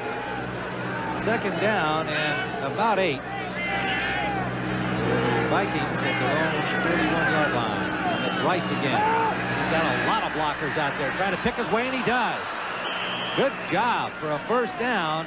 Finally, it's Dwayne Board showing some good speed for a big man, knocking him out of bounds, but a 12-yard gain. Boy, he had a lot of guys out in front of him. He really did. They pulled 51, the left guard, Huff. Board, 76, gets in Huff, so he'll pocket and chases him. 76 now. There's Jordan trying to hold him down. Now Board's off to the races. Jordan doing an excellent job, not known to be a blocker. Then Board jumps on and rides him out of bounds. First down for the Vikings. Talk about a power right or power left. That was the example there. It looked like the entire line was all blocking in front of Alan Rice. First down at the 47 of the Vikings. Quick little hitch out there to Hassan Jones, and that's the rookie's first reception today. He had 15 catches coming into the game. The number 5 choice out of Florida State. Ronnie Lott put the tackle on him. Jones getting to see a lot of action because of the knee injury to Anthony Carter. Carter now back, but not 100%. Hassan Jones has been a real pleasant surprise for a rookie, doing a good job as a starting receiver. Second down and 6. Minnesota in San Francisco territory at the 44-yard line. Leo Lewis in motion. Pressure on Kramer, gets it off to Darren Nelson. What a job, no gain on the play as the 49ers. Superb defense. It was Michael Carter who put the tackle on after Charles Haley had the rush on Kramer. But what a job to get the pass up, Terry. Well, they did. They put Haley on the outside, coming to the right of your screen. As you see, Board 76 down inside. Haley outside, jumps up. Then Kramer instinctively says, get rid of this football. Then he dumps it off to Nelson. They did a good job that time. I think I said Michael Carter. I meant Michael Walter, the linebacker, number 99. The tackle is third down, and it'll be about 9.5. So Kramer from the shotgun. For Anthony Carter, it'll be intercepted by Carlton Williamson.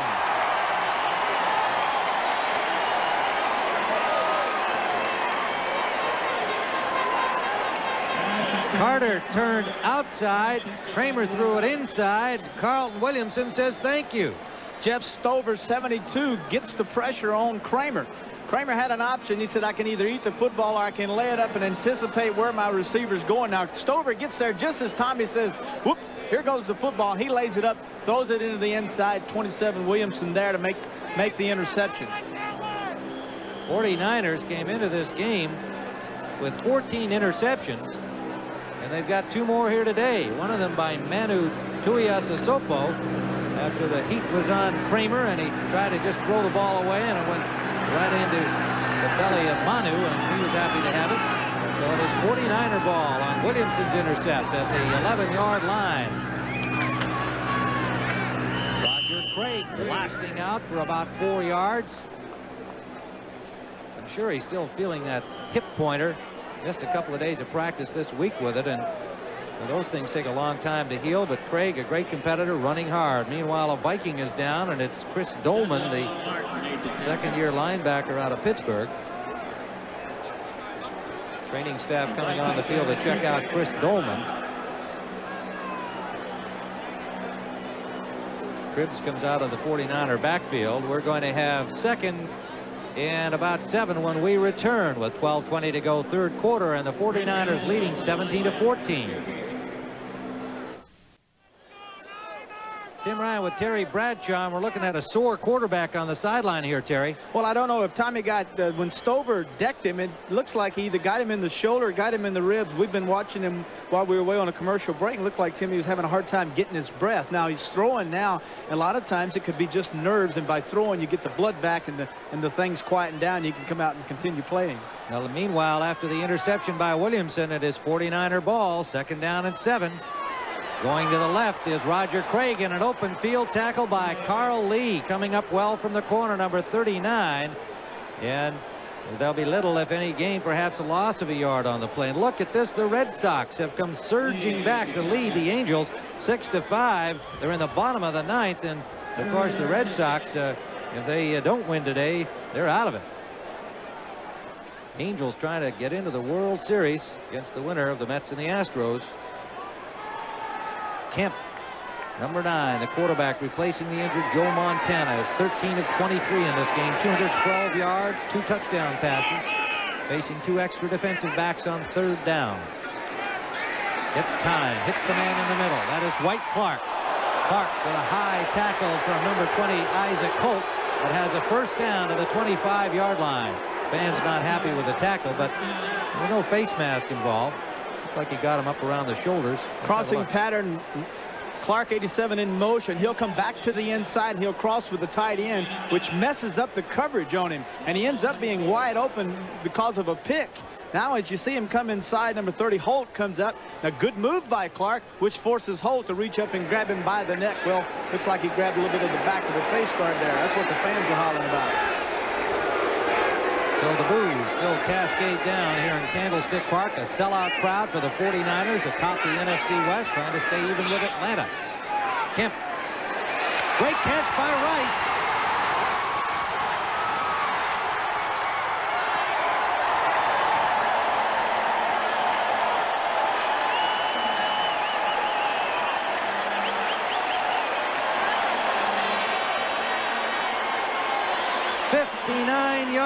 To the 17-yard line of Minnesota. Same play earlier that they hit Clark for the touchdown. Kemp reads the double coverage, gets the ball between the corner and the safety, hits Rice. Now it's a foot race. Now we find out what kind of speed Rice has. Obviously, he's not as fast as we've been reading because Holt, number 30, ran down Jerry Rice. One thing you've got to have for a quarterback is you have to have time. We said at the offset of the show, give Kemp time to throw the football. He has time, finds his man. Back live, and it's Roger Craig hit by Keith Millard. Not much there on 1st down as the 49ers threatening to widen their margin. They lead by 3 with 10:05 still to play in the 3rd period. No gain on the play. Keith Millard stopping Roger Craig. 4 catches today, 106 yards for Jerry Rice. They've said that Kemp, one of the problems Kemp has had, Tim, is throwing the short pass. A strong-arm quarterback 9 times out of 10 will not be a good, accurate passer. His arm is just too strong, and it's hard for him to retain that strength. That's complete to Rice again. Touchdown.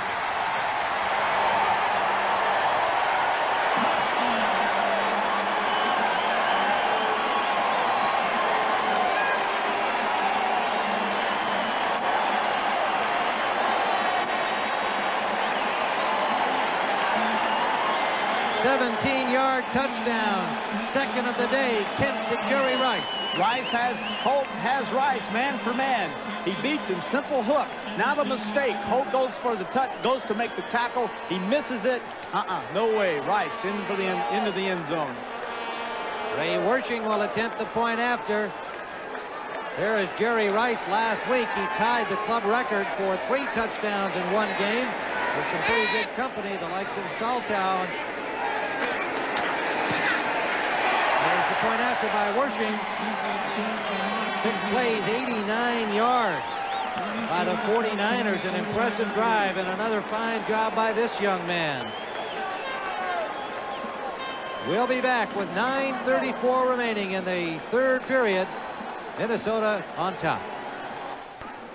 There is Jerry Rice, 2 touchdowns today, 3 last week against the Colts. We mentioned he joined some pretty good company. Didn't get to finish as to whom. There he is. Gordy Saltow, Dave Parks, Bernie Casey, and Gene Washington. But the first time in 16 years that a 49er caught 3 touchdown passes. He's got 2 more today. Rufus Best shakes loose. Look at Best backing upfield all the way to the 39. There's some new technique there, Terry. Going backwards. Well, as tough as that is on these special teams, I personally would want to be running backwards. I wouldn't want to know what lies ahead for me.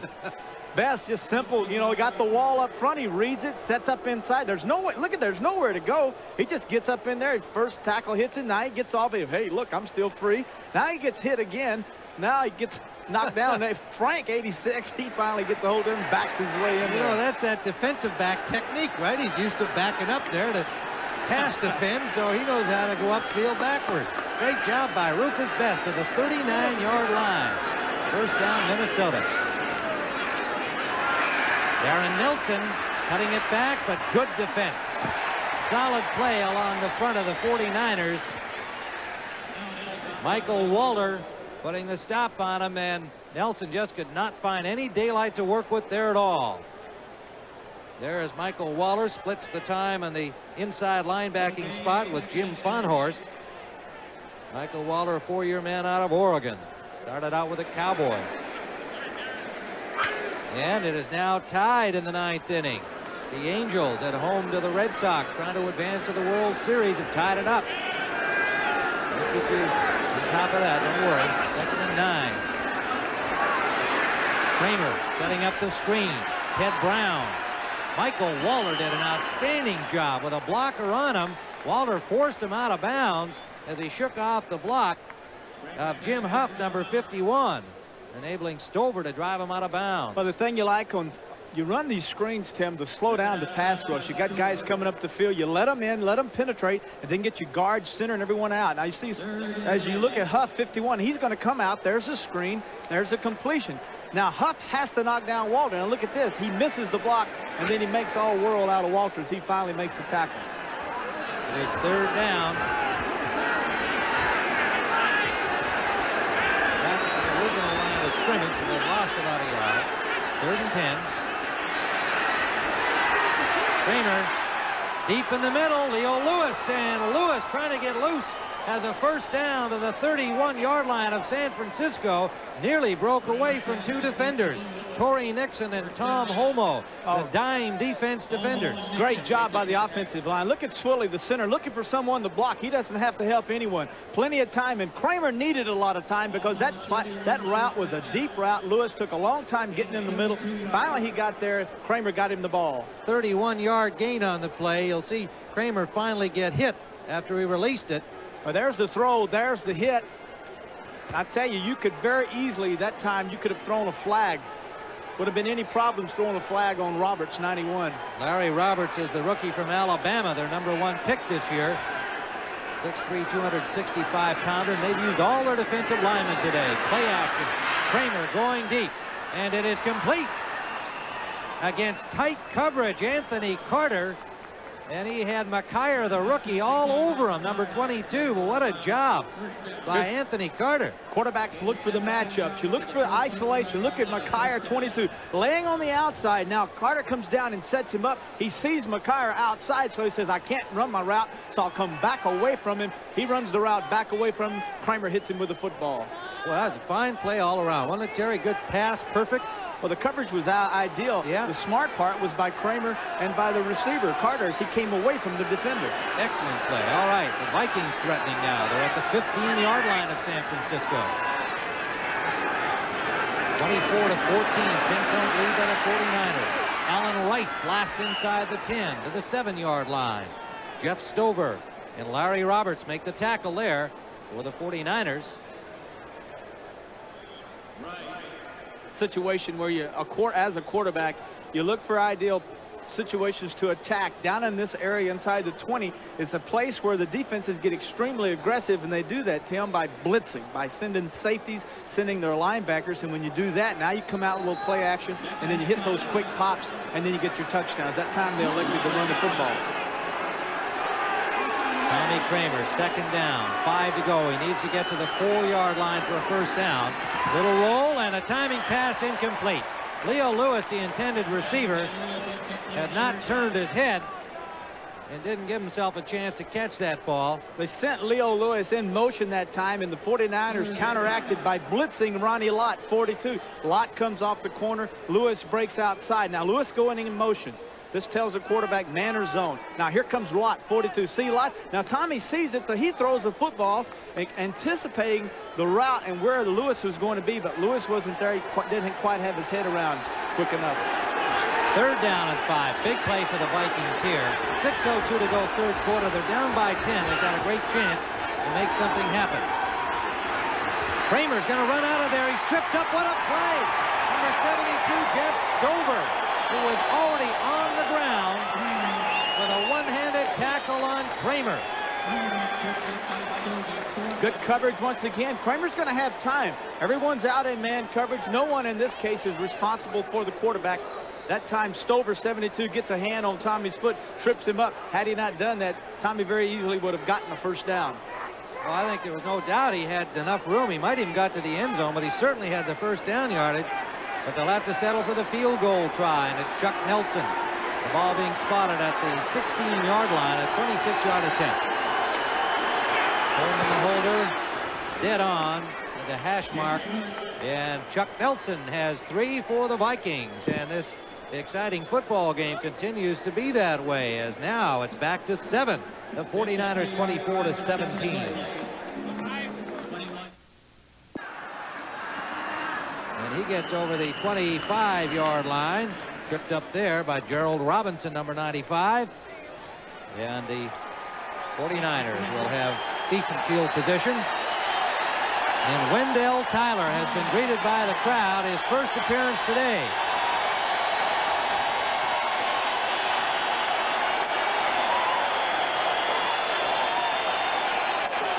Number 26, Wendell Tyler from UCLA in his 9th year.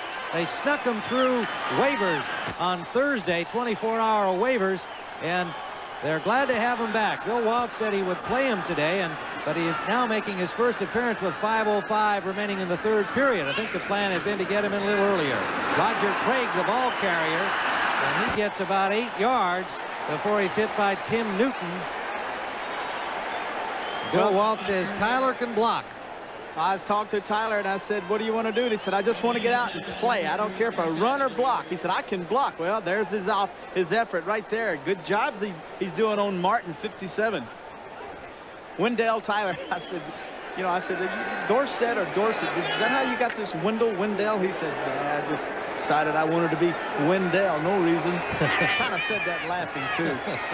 He is happy to be back in uniform and playing, coming off a knee injury, age 31, and he's got the ball, bursting through for the first down.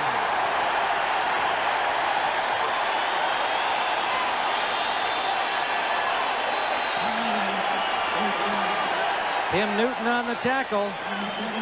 They knew it was a calculated risk, but with all of the player moves, the guys they've still got on injured reserve, we told you about them earlier, of course, starting with Joe Montana, but other key players. It was a difficult week for General Manager John McVay to maneuver the waivers around, and they had to take a chance putting Tyler out there, and they got him through along with backup lineman Michael Durrett, and they're both now back on the active roster.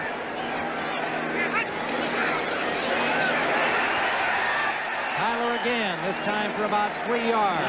They'll leave a 2nd and 7 for the 49ers. David Howard made the tackle. enormously popular player with the fans and with his teammates. And Tyler said, you know, well, if I have to go somewhere else, I accept it. I understand what they have to do here, but boy, I want to play on this team. And he's delighted to still be here. I told him, I said, you realize that by clearing waivers, that tells you that 27 teams don't think you're any good. So he said, I know that. He said, I know that, but I want to be here. They figured about 4 clubs might go for it, but he's got a big salary, and he is 31 years of age, coming off the knee. Kemp wants to throw.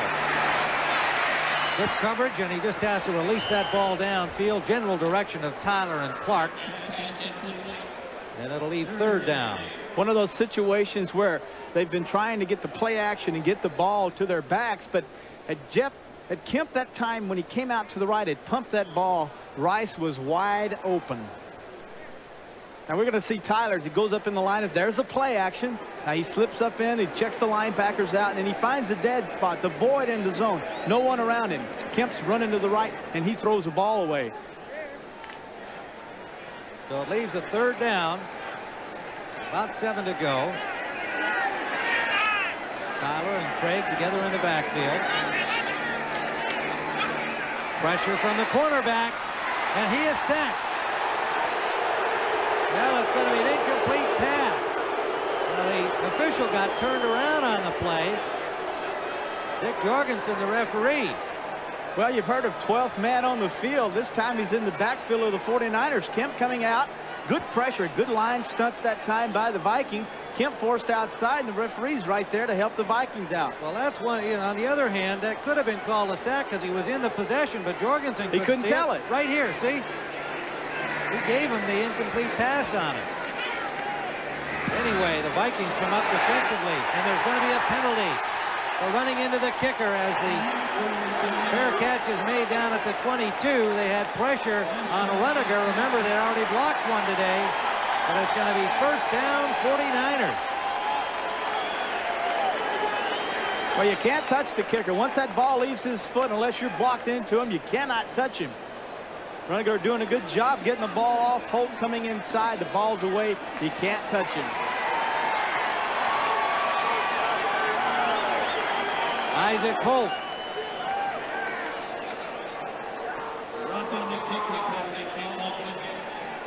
He was victimized earlier by Rice for a touchdown. He was victimized before that with a long pass completion to Rice. And now he comes inside trying to make something happen, block the punt of Rudiger. Unfortunately for him, Rudiger got the ball off, and he got the penalty for roughing the kicker. So it's at the 47-yard line, 1st down, 49ers.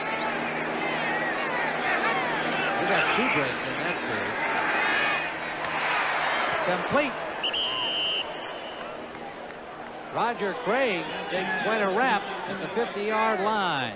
Now let's take you to New York and Brett Musburger for an update.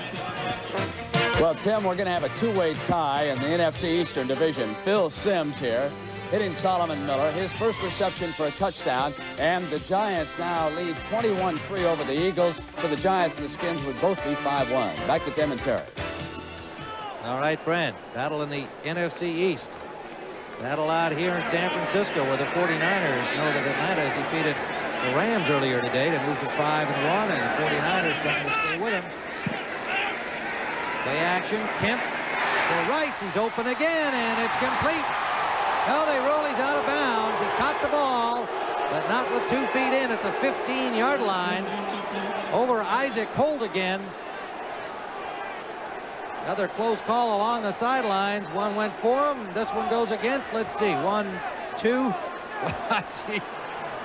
Well, what do you think, Terry? That was incomplete. The thing that happened, Kemp had to throw the ball outside because of the safety. Browner coming up so hard he couldn't throw it down the field, or Browner would have knocked the ball away. That time he let it outside. Now, if anything I would question here would be the relaxed attitude that Rice showed. Maybe Rice could have made drag that old foot, you know, like these receivers are taught to do, drag it and get the completion.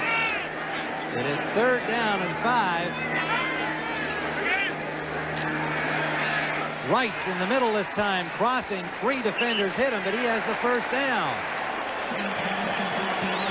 I like Rice. I like that he can catch the ball deep, but the real test of a receiver is can he catch the football in a crowd. Now, where you're going to find the crowd is just like he's doing here, coming across the middle. He's downside, he comes in motion, down across the middle. He slows down because he sees the defender there, and he's taught to slow down. Browner comes up, makes the hit.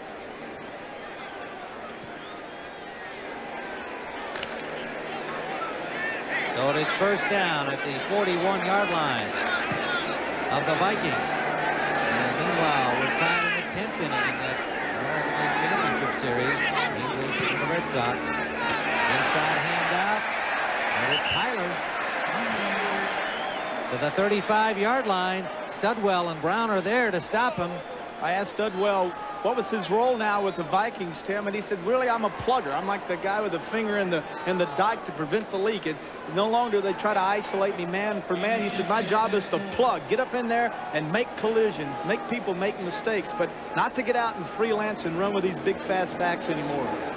The new design by Lloyd Peters, the new defensive coordinator under Jerry Burns.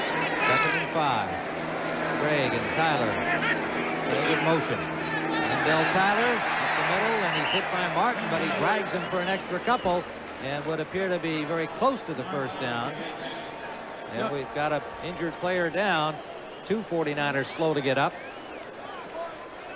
Tyler bounces up, but there's still one more down. It looks like Russ Francis, number 81.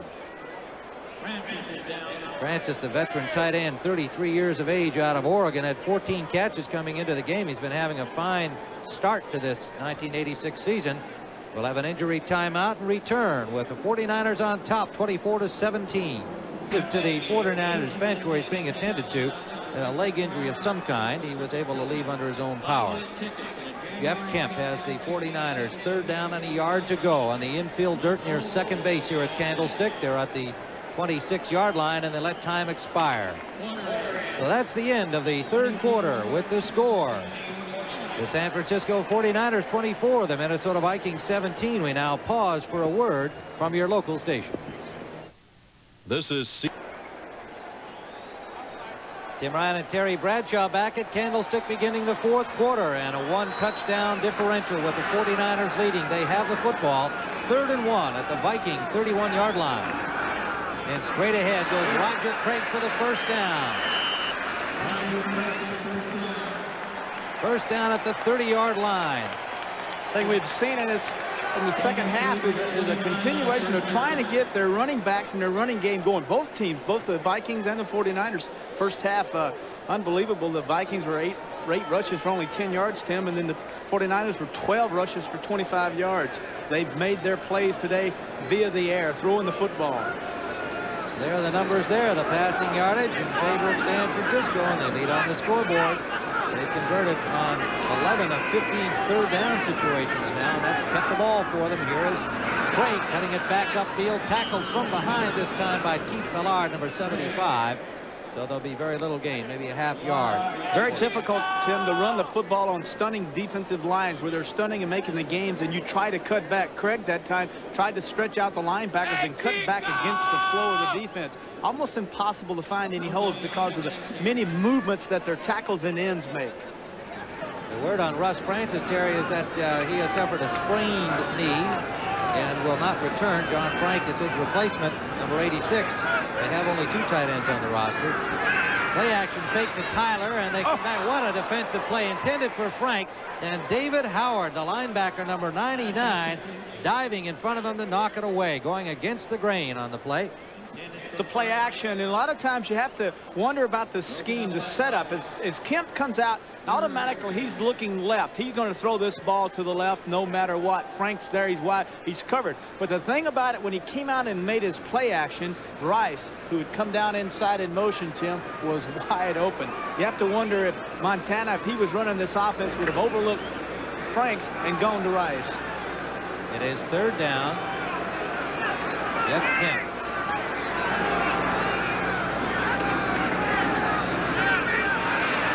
Got a man wide open, Craig.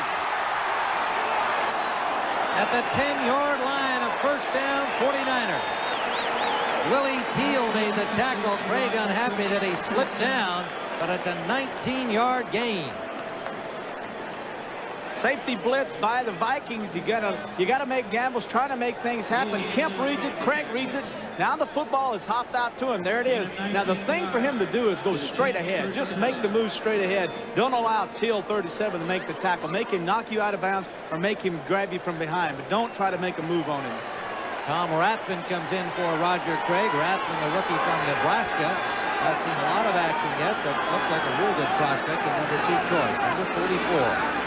Short drop by Kemp, runs out of time, and it is intercepted in the end zone. Carl Lee, number 39. Jerry Rice, the intended receiver. Pressure from Tim Newton, the big guy, number 96. Kemp did not want to throw this football. He knows his man is. Look at him look back to the right. He said, well, let me go ahead and throw the ball anyway. Should not have thrown it. Rice is well covered that time by Lee, and a fine interception by Lee. A big interception stopping the 49er drive. They used up 8:29 on that clock, but we're just underway in the 4th period. Minnesota down by a converted touchdown. There's the man of the moment, Carl Lee, number 39. Kramer brings out the Minnesota offense at their own 20. Kramer finally releases the ball complete to the tight end, Jordan, number 83. And Kramer went right up near the line of scrimmage before he released the ball, and then threw it perfectly, a 26-yard play. Obviously, his shoulder's all right. Getting him outside, Tim, running your quarterback outside gives him time, allows the receivers to work the secondary and get in the lanes and get open. That time, Jordan found the lane, and then Tommy was able to find him and get the ball to him. His center, Dennis Swilley, said after the Chicago game, in which he was sacked 7 times, had 2 intercepts, he didn't holler at anybody. He stayed charged up the whole way. He's a great competitor, Kramer. You must never count him out.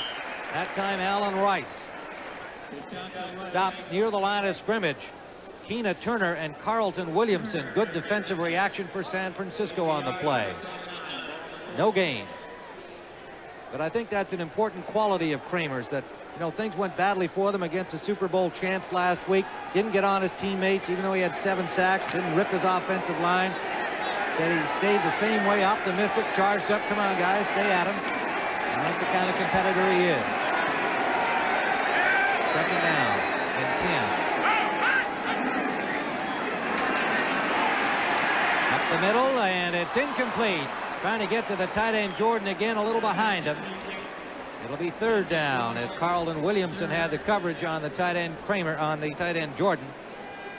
One thing you have to learn if you're going to play in the National Football League and be a successful quarterback, Tim, is it's easy to play this game when everything's going well, when everything's going right and people are writing the good things about you. It's very easy to play the game. Very difficult to play a poor game and not have it affect you. And it takes a really strong person to just shove it aside, not let it change his personality or his character. 10-year man from Rice, Tommy Kramer, has had the ups and downs. He knows all about that stuff. Number 1 choice back in 77. Out of the shotgun, Kramer. And he's hit from behind. That'll be a penalty recovered by the 49ers. A fumble, pardon me, recovered by the 49ers at the 30-yard line.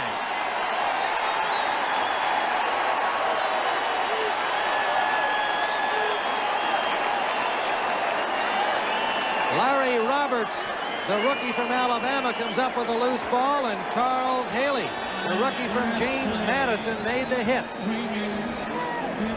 Well, we had talked about Haley earlier, saying he was one of the main concerns that the Vikings would have to be aware of. Now they're having a little talk. They're going to see whether or not Tommy Kramer had his hand going forward. If he did, of course, that won't be a fumble. It will be an incompletion. That'd be a huge turn of events if that's the case. You see the referee Dick Jorgensen discussing it. Well, let's take a look. Sure looked like a fumble to me. Kramer's setting up in the pocket. Good time. He's waiting. Now he's hit from behind.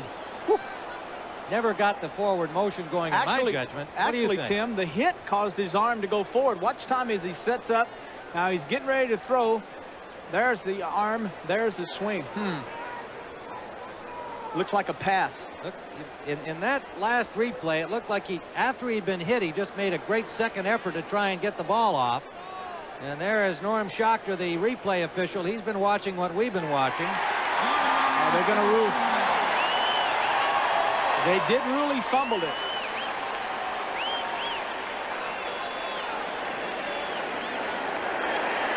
Well, it is 49er ball.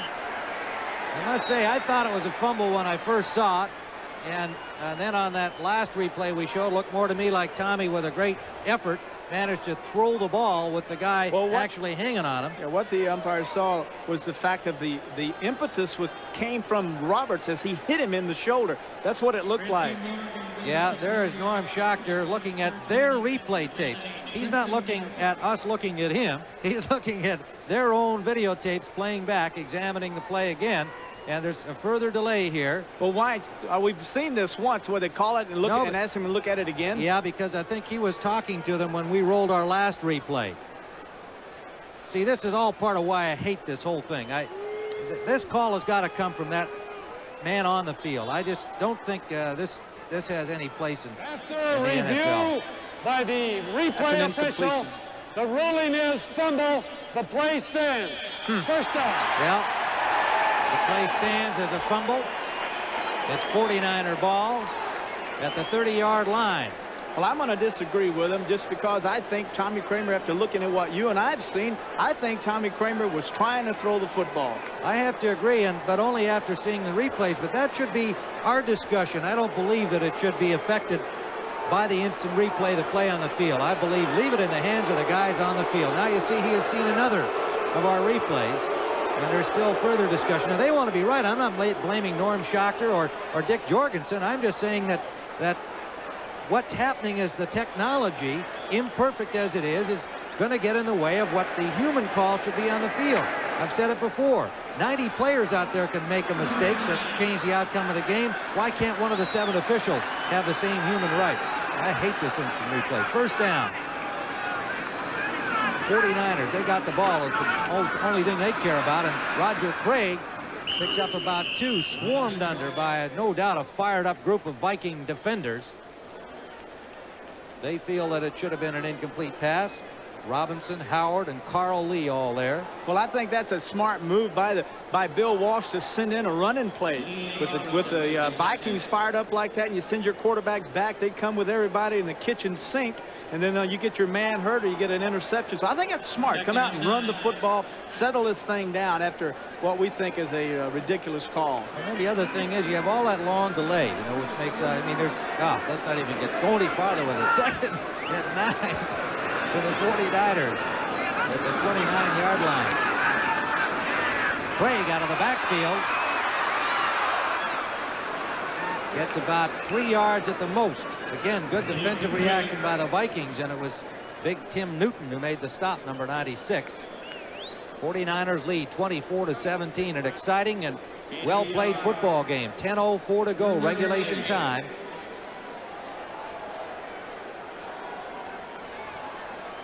Carl Lee had intercepted in the end zone to stop a 49er drive, and they get the ball back on the controversial play. Fumble recovered by Roberts.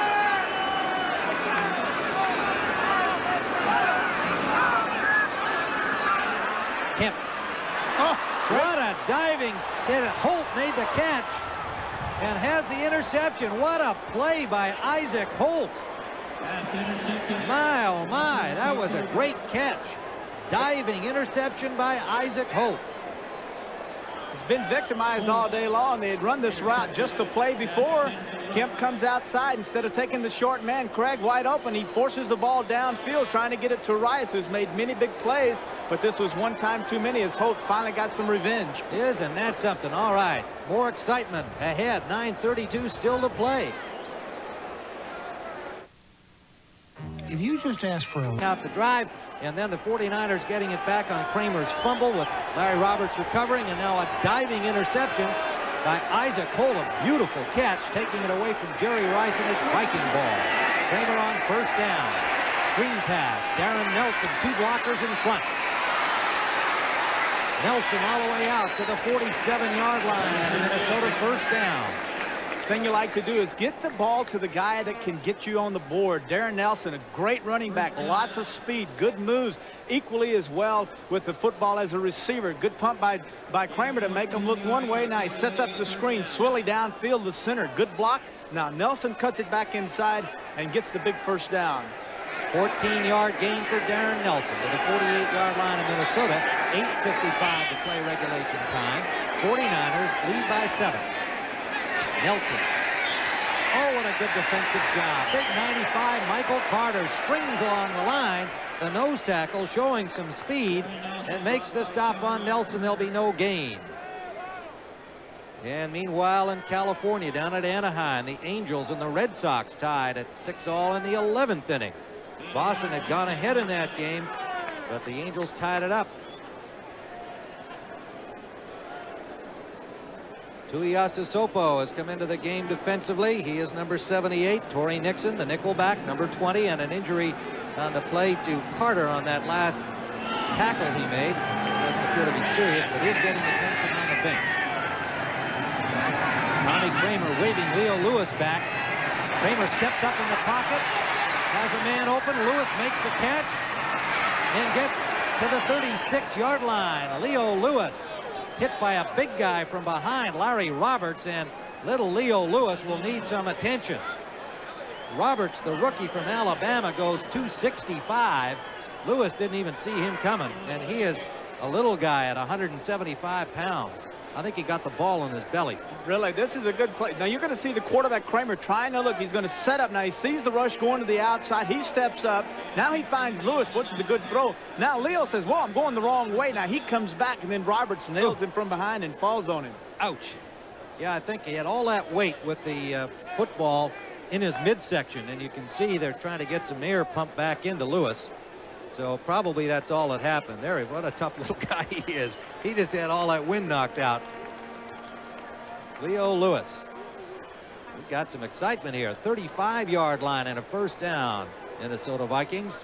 Lewis seems to have made all the tough catches today. Everything he's has caught today, Tim, he seems to have had to pay the price, coming over the middle time and time again, making big catches and then taking punishment for it. You know, they didn't think this kid had a chance to make it in the bigs. Out of Tennessee State, number 4 choice in '83. But his dad had played football under Bud Grant up in the Canadian Football League, and I think sentiment played a little bit of a role in giving him a chance. And then the kid showed he had the goods. And the 49ers stuffed Allen Wright. Charles Haley. And Manu Tuiasa Sopo. No gain.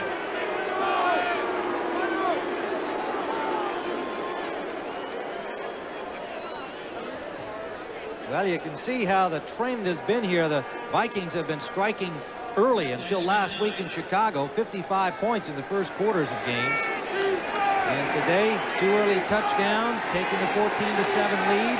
But the 49ers chugging away, took the lead away, and now clinging to it, a 7-point margin. Blitz, second down, he gets time, and the pass incomplete. Not sure who he had in mind. The closest man was Jim Gustafson, number 80, the first-year man out of St. Thomas College in Minnesota, in there because Lewis had gone off with that minor injury. Kramer doesn't have time to get set when they have an all-out 8-man blitz. He has to get rid of it because there's no one there to block for him. That time he had one choice and one choice only, and that was try to get it to Gustafson outside. He did, but it was just well covered, so he just threw the ball in the ground. The crowd now chanting defense for the hometown 49ers on a third down play.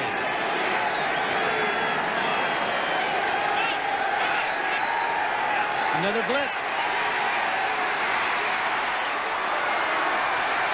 Touchdown, Anthony Carter.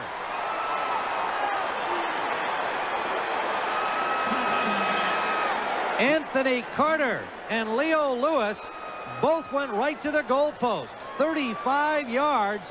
As you hollered blitz, Terry, Tommy Kramer saw it coming too, but he got some time. They did the blocking job. That's exactly right. When you blitz and you pick it up, you put your corners in a terrible disadvantage because then they're one-on-one with these speed burners.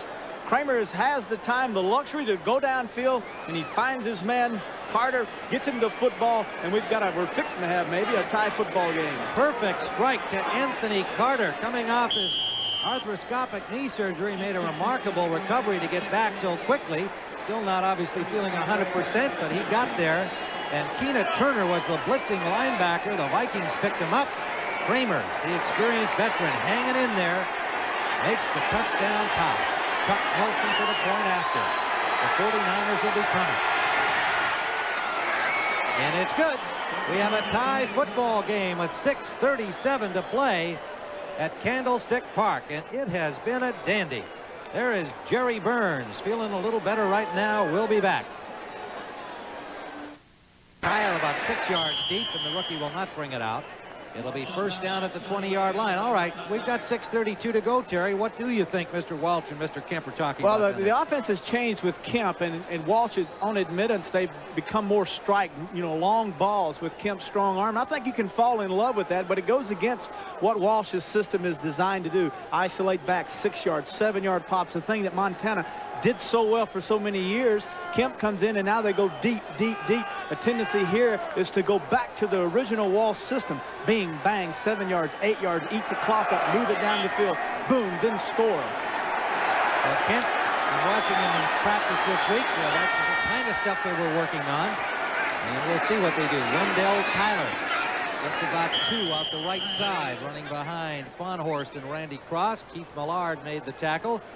And meanwhile, in the 11th inning, the Red Sox ahead. 7-6. Some kind of game. What a series that's been. A thriller yesterday. Won by the Angels, and Boston refusing to quit. 7-6 in the 11th. An Angel victory sends them into the World Series. All right, 2nd and 8 here. Kemp with Roger Craig and Wendell Tyler in the backfield. Going to use the old pick and poke method. Play action. The rush on, gets away from that, and he goes deep to Clark, and it is almost intercepted and then almost caught as Willie Teal saw the ball all the way, tried a leaping interception try, went off his fingers and nearly into the hands of Dwight Clark. You're going to look, and you're going to see Clark on the outside center of your screen up the field. Now you're going to see Holt just laying off because he's got deep coverage. The safety should be over there. All right, now you see Teal. He's back there. He's well covered, and this time very easily could have been intercepted. Good coverage that time as they doubled Clark, doubled Rice, and singled the tight end. Willie Teal, coming off injured reserve, has played much of this game for John Harris, who's been playing with a sore shoulder the past couple of weeks. And it really bothered him against the Bears last week. So Teal off injured reserve, normally a corner. They got him playing safety. Kemp trying to hit Rice under pressure, and that one overthrown as the Vikings had a lot of heat on young Jeff Kemp, so Minnesota's defense does the job. You got to think now back to the Holt intersection in the end zone when Kemp forced the ball in there. A sure pop 3 points, possibly a touchdown. And now you play around, you mess around, you make a lot of mental mistakes, and you find yourself probably in a position where all of a sudden the Vikings are going to be in scoring territory. And tribute to the Vikings defense, without Mark Mullaney and Neil Elshire, 2 of their starters, they've had good pressure on Kemp today. Oh, great punt. Runiger's punt. Backs up Best to the 30-yard line and has a little trouble with it, but buries it there. And it will be Viking ball at the 31-yard line. A tie football game. 5:29 to play regulation time after Runiger's 47-yard punt. We'll be back.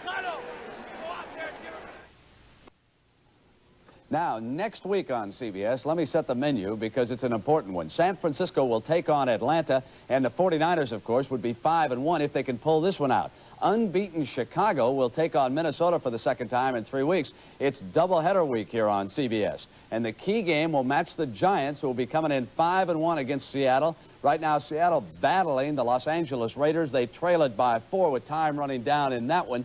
Now, those of you in Minneapolis will not see the doubleheader game because the blackout will be lifted in that particular city. Hey, there's Terry Bradshaw with Tim Ryan. Let's go back to those 2 big fellas. Timmy? Okay, Brent. Well, we've got a thriller here for sure. With the score tied, 5:29 to go. Remember, the Vikings had the early lead in this game. They went up 7-0 and then 14-7.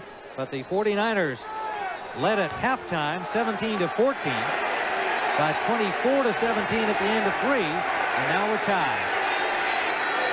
First down, Minnesota at the 31. Rice is tackled in the backfield. Number 72, Jeff Stover, breaking through to make the stop for a loss. Rice that time making a spin move, trying to get away and cut back. Actually, he spun right into Stover's. He came down, penetrated, stuck out one of those big arms, got a hold of him, drug him down. 49ers have used everybody in here today on their defensive front. Hardy, Carter, Board, Stover, Tuiasosopo, Larry Roberts. Everybody but Pete Kugler's got sore ribs. They didn't expect him to get in today.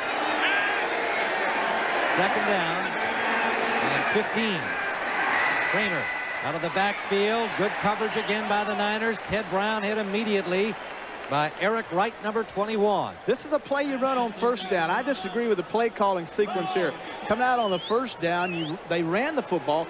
Against the 49ers, you want to throw the football. Play action, because that's when they're soft with their pass rush. And that's what Kramer said the plan would be, although they have thrown quite a bit on first down today, but not that time. Yeah, but we got 4:22 and counting. Now you want to get that football and move it. That's right.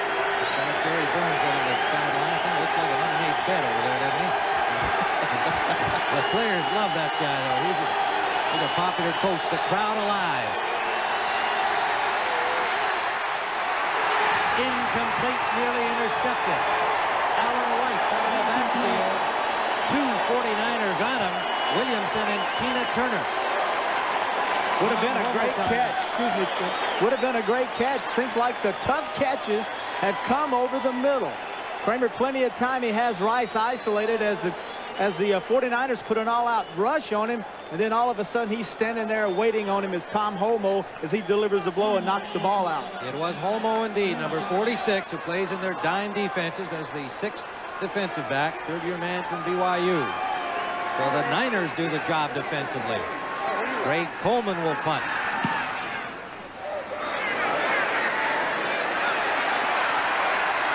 Griffin slips through for an extra 5 yards, and the 49ers with good field position at the 42-yard line. 39-yard punt, a 12-yard return. The 49er faithful making themselves heard.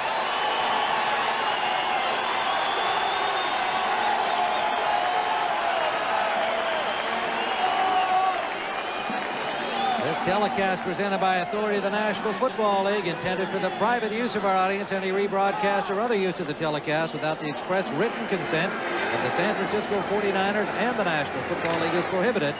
49ers first down at their own 41-yard line. 3:51 to play. We are tied.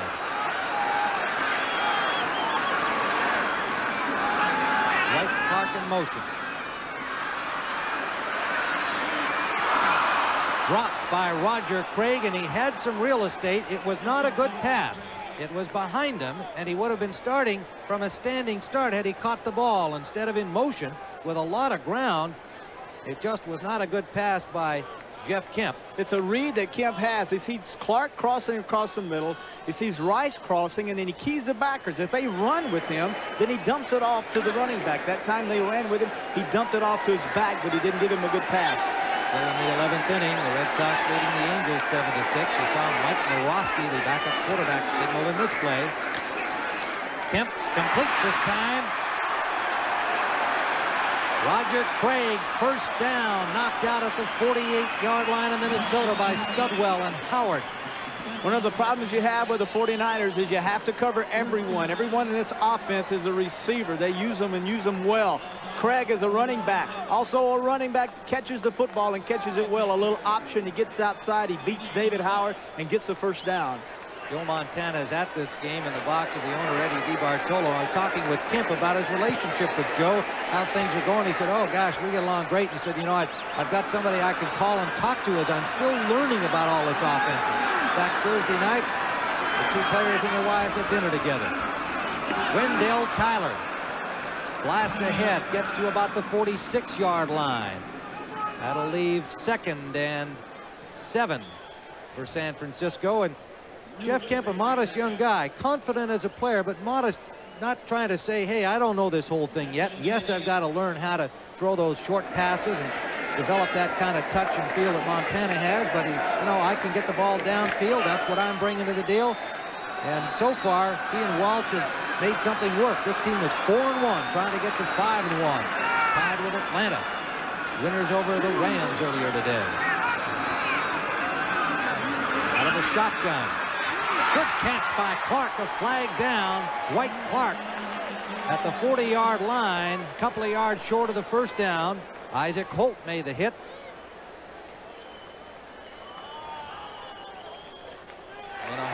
signal against the Minnesota Vikings. Defensive holding.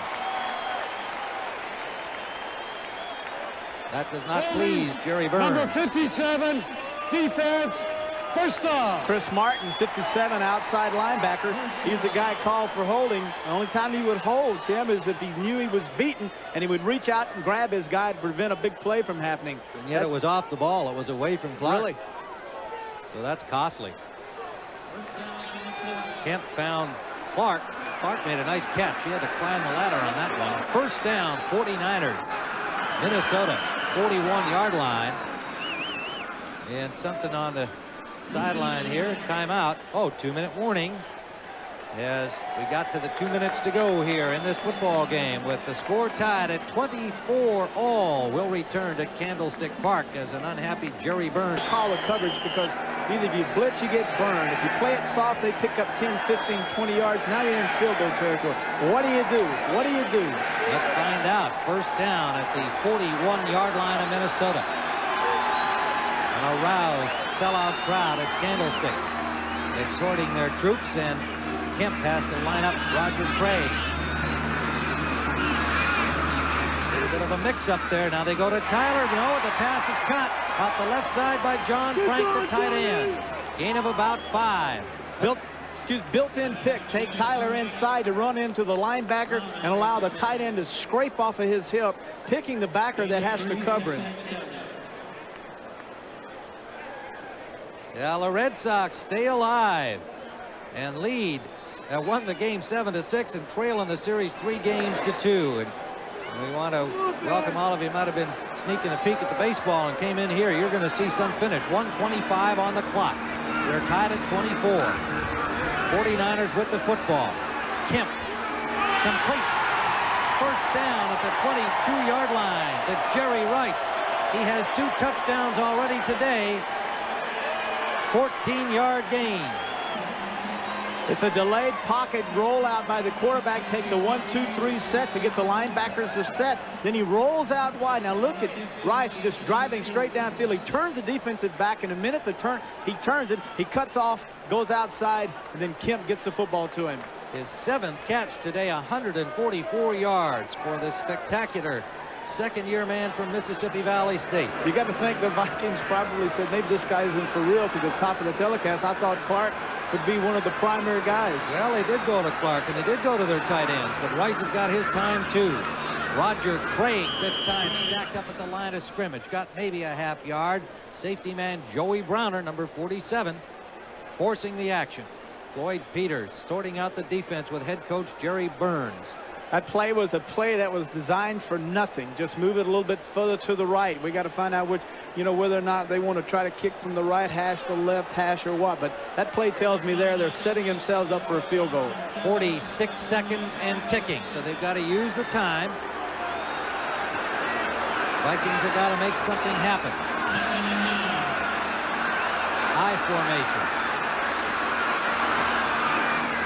Craig tackle behind the line of scrimmage. Browner again blasting in there. Vikings get the timeout called. 25 seconds remain to be played. Third down. Wersching will be the man on the spot for the 49ers. An opportunity to win the game. The Vikings calling timeout. It is third down. We'll return to Candlestick with a tied ball game and 25 seconds to play.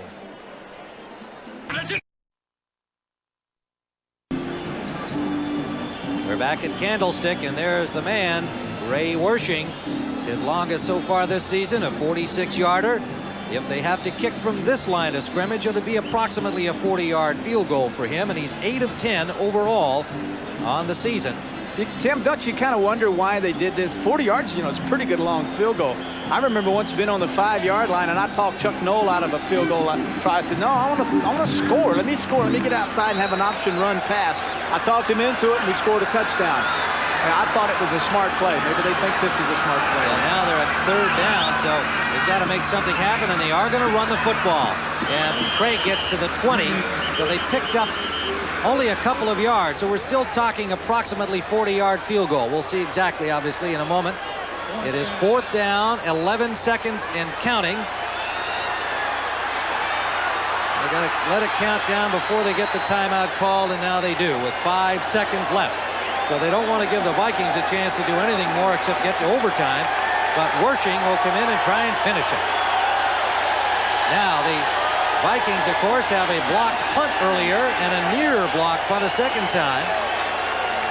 And that's their hope. And at the end of this game, we've got quite a lineup as usual for you Sunday nights on CBS, beginning with 60 Minutes. And then that'll be followed by Murder, She Wrote with Angela Lansbury, and a special Circle of Violence, a family drama starring Tuesday Weld and Geraldine Fitzgerald, all coming up tonight on CBS. Now the Vikings have a reputation of being able to block kicks, both field goals and punts. They have a long history of it. And under Jerry Burns, they've got 2 blocked punts already this season. One of them today went for a touchdown. Jerry Burns hoping that he can get somebody in there. They've got Rufus Bess wide to the left, number 21. He's a speedster, good defensive back. They use him as a return man with Buster Rhymes out of there. On the right side, they've got a new man, David Evans, number 26, out of the USFL in Central Arkansas. Will they be coming from the outsides in a hurry? Who have they got in the middle? You don't block field goals from the outside, though, Tim. You block them up the middle. Let's take a look at number 72 among them. That's David Huffman. He's right in the middle. Ray Wersching, it's being spotted at the 28-yard line. And he's hit the upright.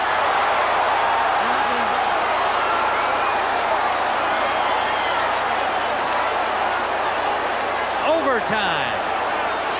Wersching from 38 yards hit the upright.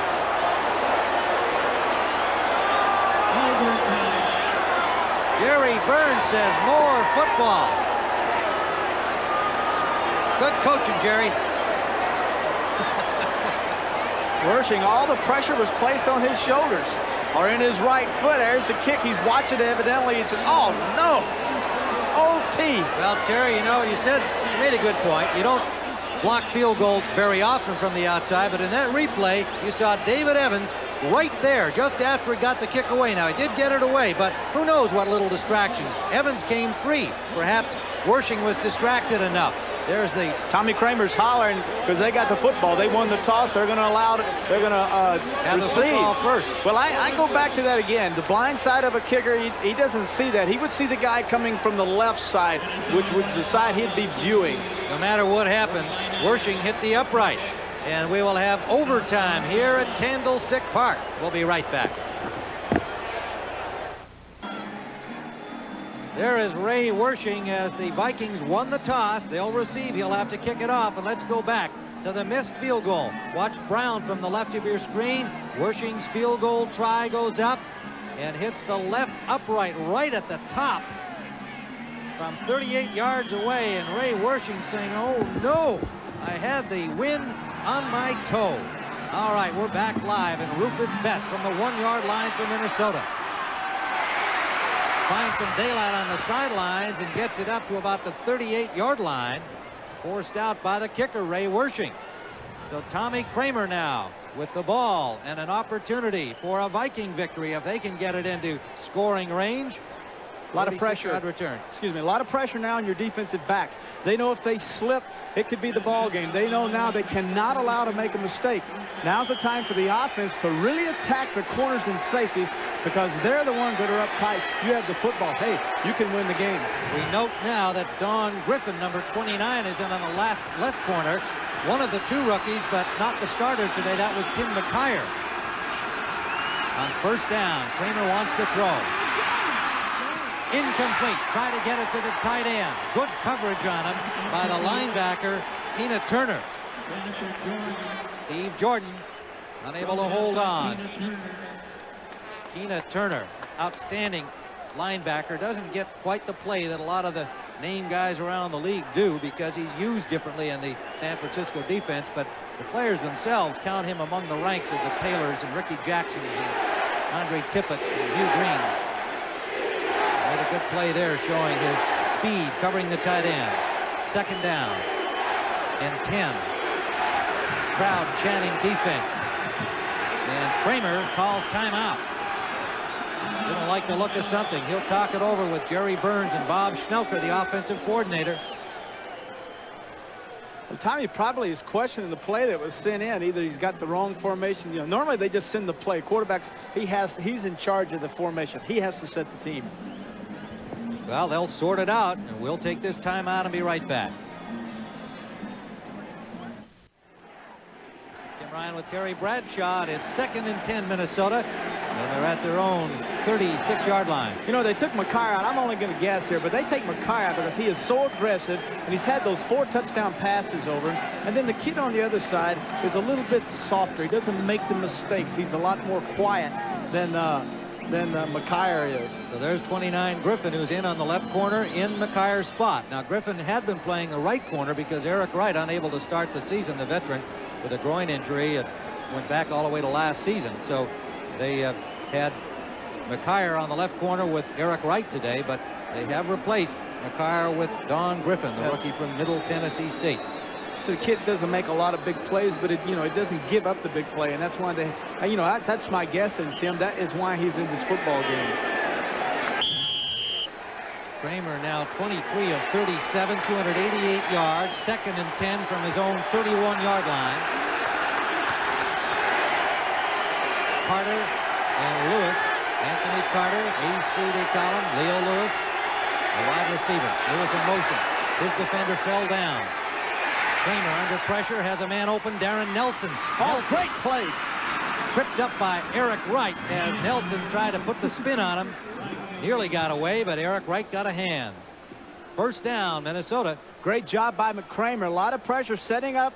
He gets the pressure inside. He moves out, but he can't get outside. He finally finds Nelson. He gets him the football. Now look at this play. Pirouette, turns around and stumbles and gets the first down.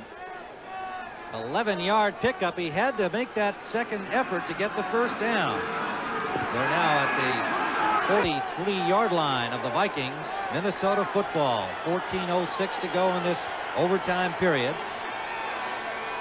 First possession. Play action. Anthony Carter. Perfect pass. On the fly, Carter hit immediately, but has another first down in San Francisco territory. Ronnie Lott and Eric Wright brought him down. Gutsy throw by Kramer. Little play action to hold the linebackers. There's a quick slant. He puts his eyes on Carter, gets the football in there. Kept it nice and low. Takes a lot of courage to make that catch. Not only that, you can see from that replay how hard it is for the quarterback to see against all those big guys in front of him. Kramer 6'2", pretty good height, but not one of the real big quarterbacks. First down. Let's see what the Niners can do now that the ball is in their territory. They need a big defensive play. Blitz. And they get it. Ted Brown. No gain. Ronnie Lott. Jim Fonhorst on the stop. You got a question now. Is that Kramer saw the blitz coming. You know, and you get in his mind. He saw the blitz coming. He had a run. Run's no good. When you're pitching out wide, no good. There's no way you can make that happen. What Tommy's got to do is get an audible in there and get that football up in the air. That's how you're going to score against the blitz. Alan Rice comes in at running back. Number 36. Seen virtually nothing of Alfred Anderson today, who was the scheduled starter. 2nd and 10. Blitz. He finds Alan Rice. Rice knocked out of bounds at the 30-yard line. One of the things the quarterback can do to help himself in this crucial situation to figure out the coverage, especially blitz, Tim, is look at the corners and look at their eyes. If they're looking at the receiver, not looking inside, it's blitz, it's man. That time, good job by Kramer. He picks his man out, Rice. Now, Rice does a good job of getting outside and go ahead and trying to get the first down.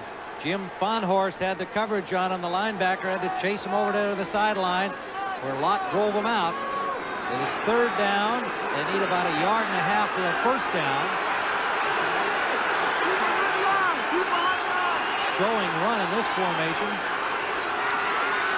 And they have the first down to the 25-yard line. Alan Rice. Big play for the 205-pounder from Baylor. Tom Holmoe made the stop. 12:19 on the clock, and the Vikings pushing it into field goal position for Chuck Nelson. He's 5 of 7.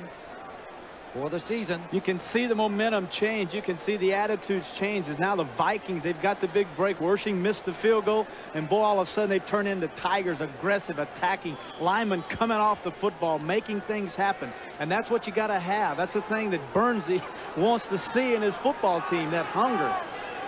Don't forget, many of you will be seeing next 60 Minutes here on CBS.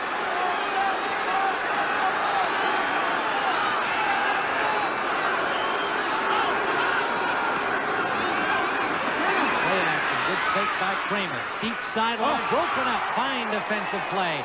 Flag down on the near side, but it was Don Griffin, the rookie number 29, with excellent defensive work. The reason they put him in is because he doesn't give up the big play. Won't hurt you. Now, he may not make as many interceptions as McIver, but looky here.